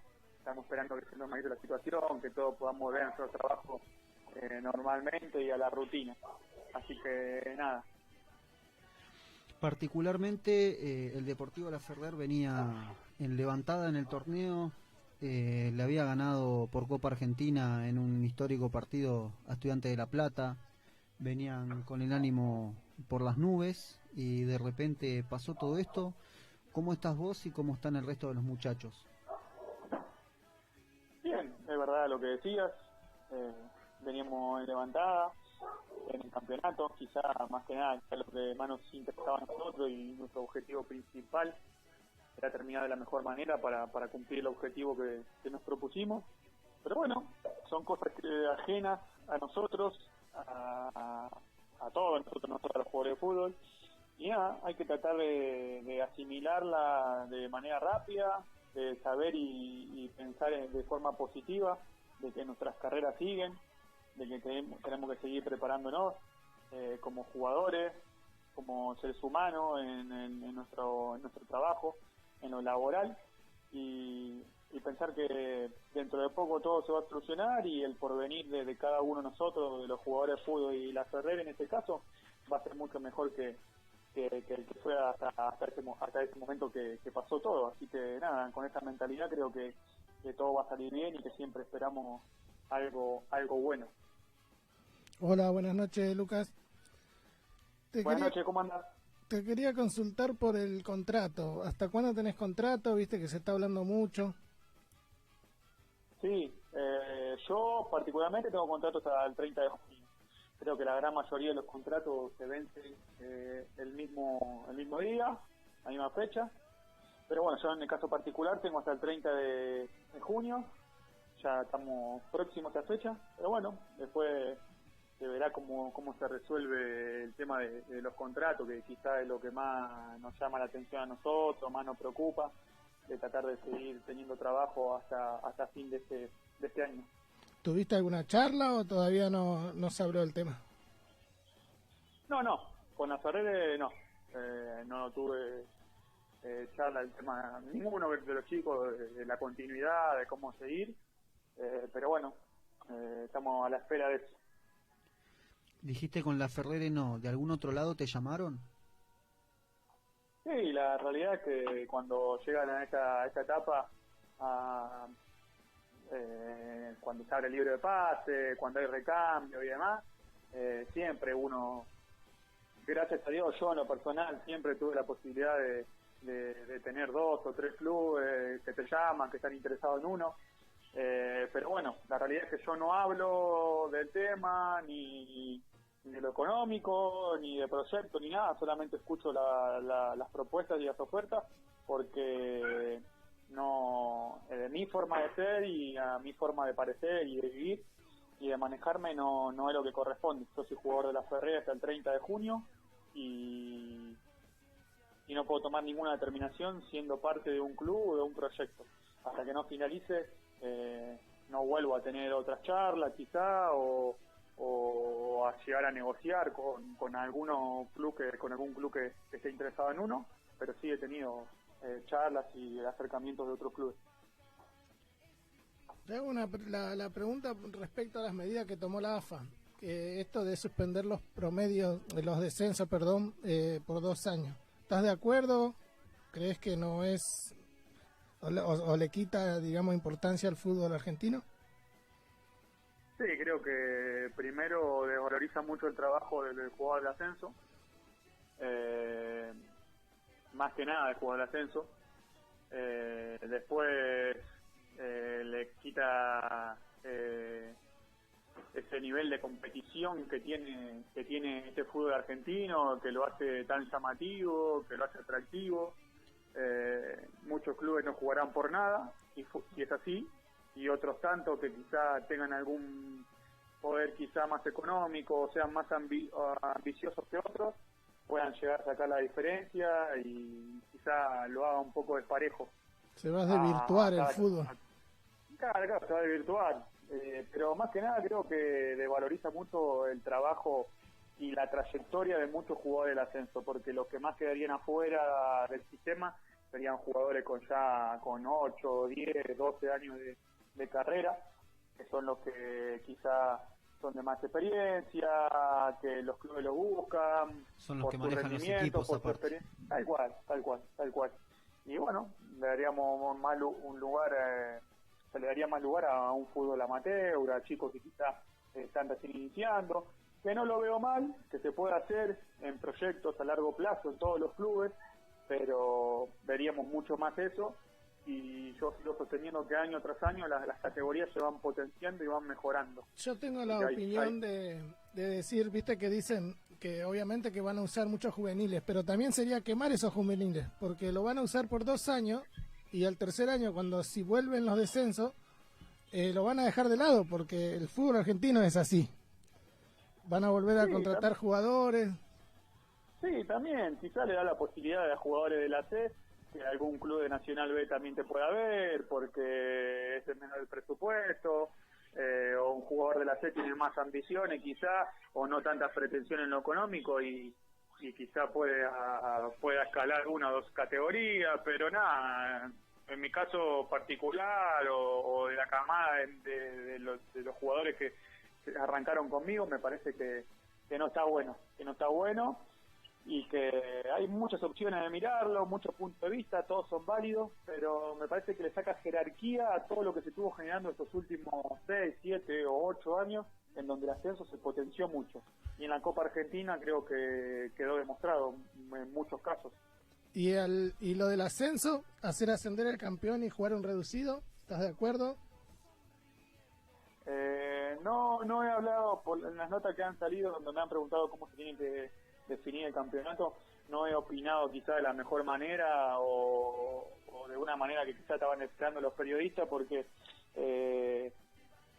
no soy quien, los jugadores nosotros no somos quien para opinar cómo se tiene que terminar un campeonato. Creo que hay gente que está capacitada o puesta en su labor, en su puesto para determinar de la mejor manera una finalización o cómo continúa.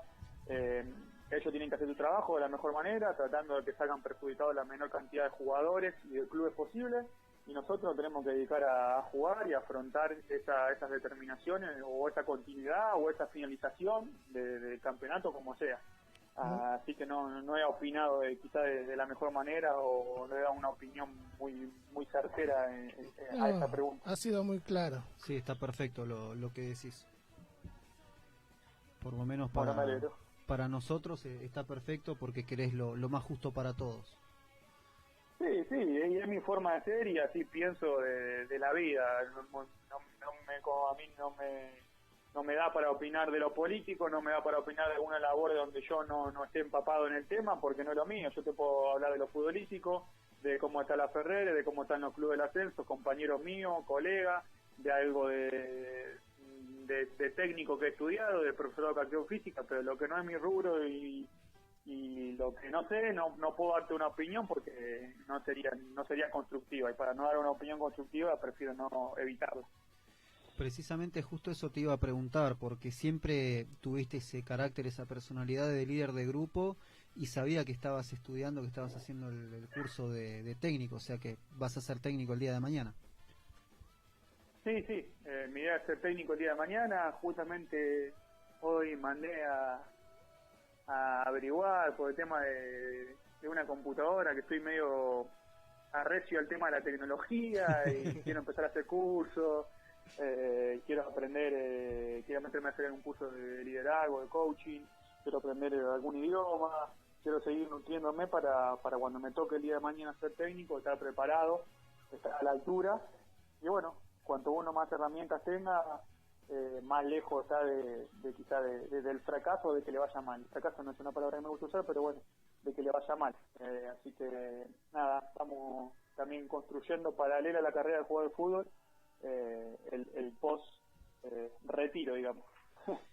Y precisamente, ¿no? ¿Cómo se lleva esta situación adelante? Me imagino que los chicos, los que recién subieron a primera o los que tienen poquitos partidos en la primera del AFE, te deben consultar todo el tiempo por cosas, te deben estar llamando, te deben estar mandando mensajes. ¿Cómo llevas adelante la situación desde ese lado? Sí, hablamos seguido con los chicos en el grupo, más que nada por necesidades específicas.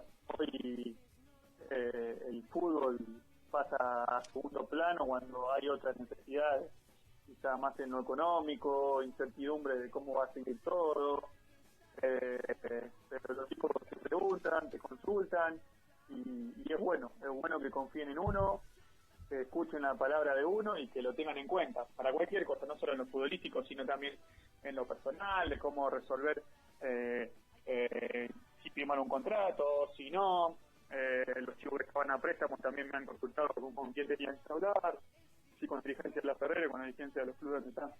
Y bueno, uno que hace ya 14 años está en este rubro puede quizás recomendar o ayudar. Más que nada es ayudar, no opinar o recomendar, pero sí ayudar o guiar. Lucas, como siempre, clarísimo, como siempre, una gran predisposición para hablar con nosotros. Y desde acá te mandamos un abrazo, esperamos cruzarte en la cancha cuando volvamos a jugar al fútbol, cuando se vuelva a jugar el torneo, se complete este calendario. Esperemos que sea en el Deportivo La Ferrer. Si te toca en otro lado, también te vamos a desear lo mejor, que te vaya bien siempre, porque sos una gran persona, un gran líder y lo demostrás a cada momento. Dale, muchas gracias. Gracias por la palabra, y eso es lo que trata uno siempre de hacer. Dejar una buena imagen, de potenciar la profesión, pero más que nada ser buen ser humano, que es lo que yo valoro siempre primero de todo el grupo. El jugador de fútbol primero es ser humano, es papá, es hermano, es hijo, es primo, y después de todo eso es jugador de fútbol. Así que un abrazo grande para usted, gracias por la buena onda y el respeto de siempre. Un abrazo, Lucas. Muchas gracias. Lucas Gabriel Escarnato, futbolista del Deportivo La Ferrer. Y un referente. Un referente del ascenso sí, también, ¿no? sí, de Luján aparte también. Seguramente lo habrán llamado de ahí. Mientras él hablaba, yo pensaba pero en muy eso. respetuoso, ¿no?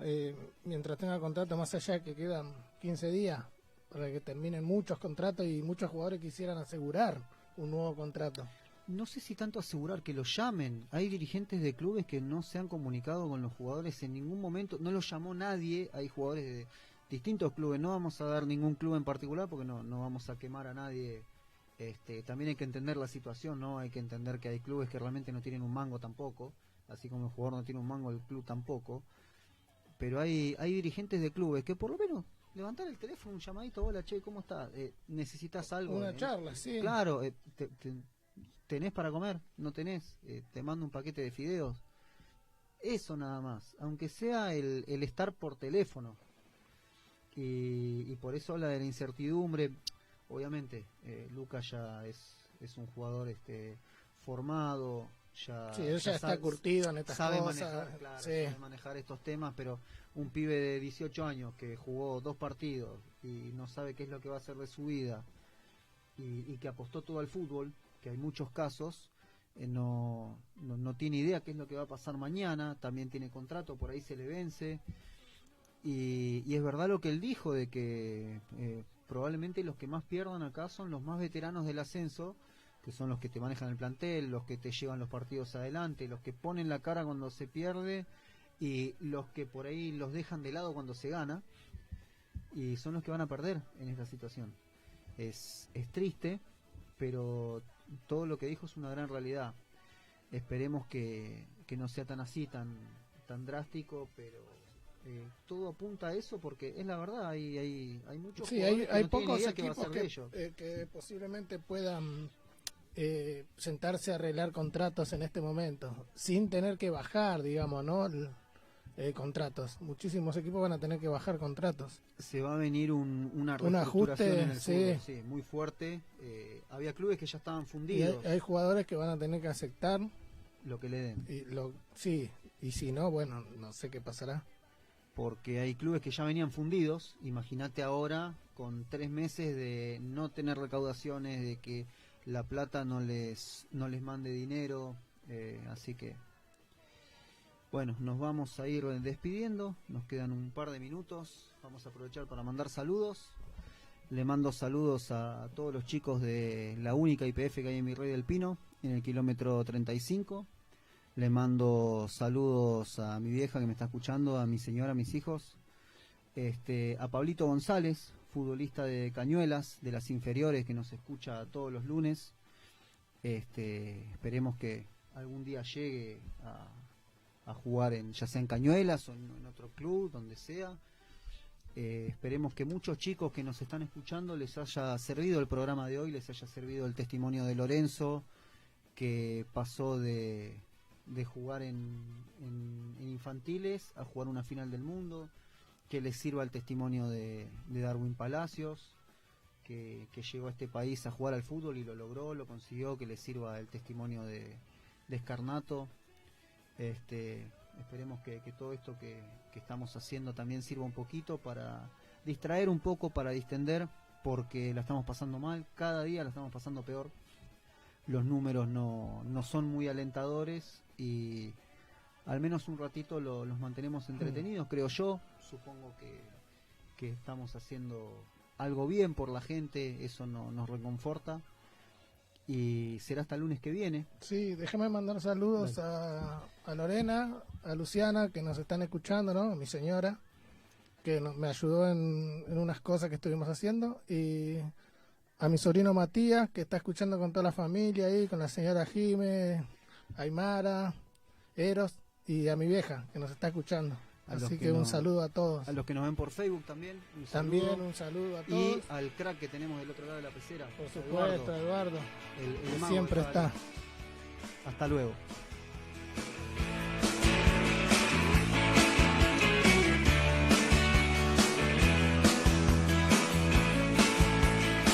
Estoy vencida porque el mundo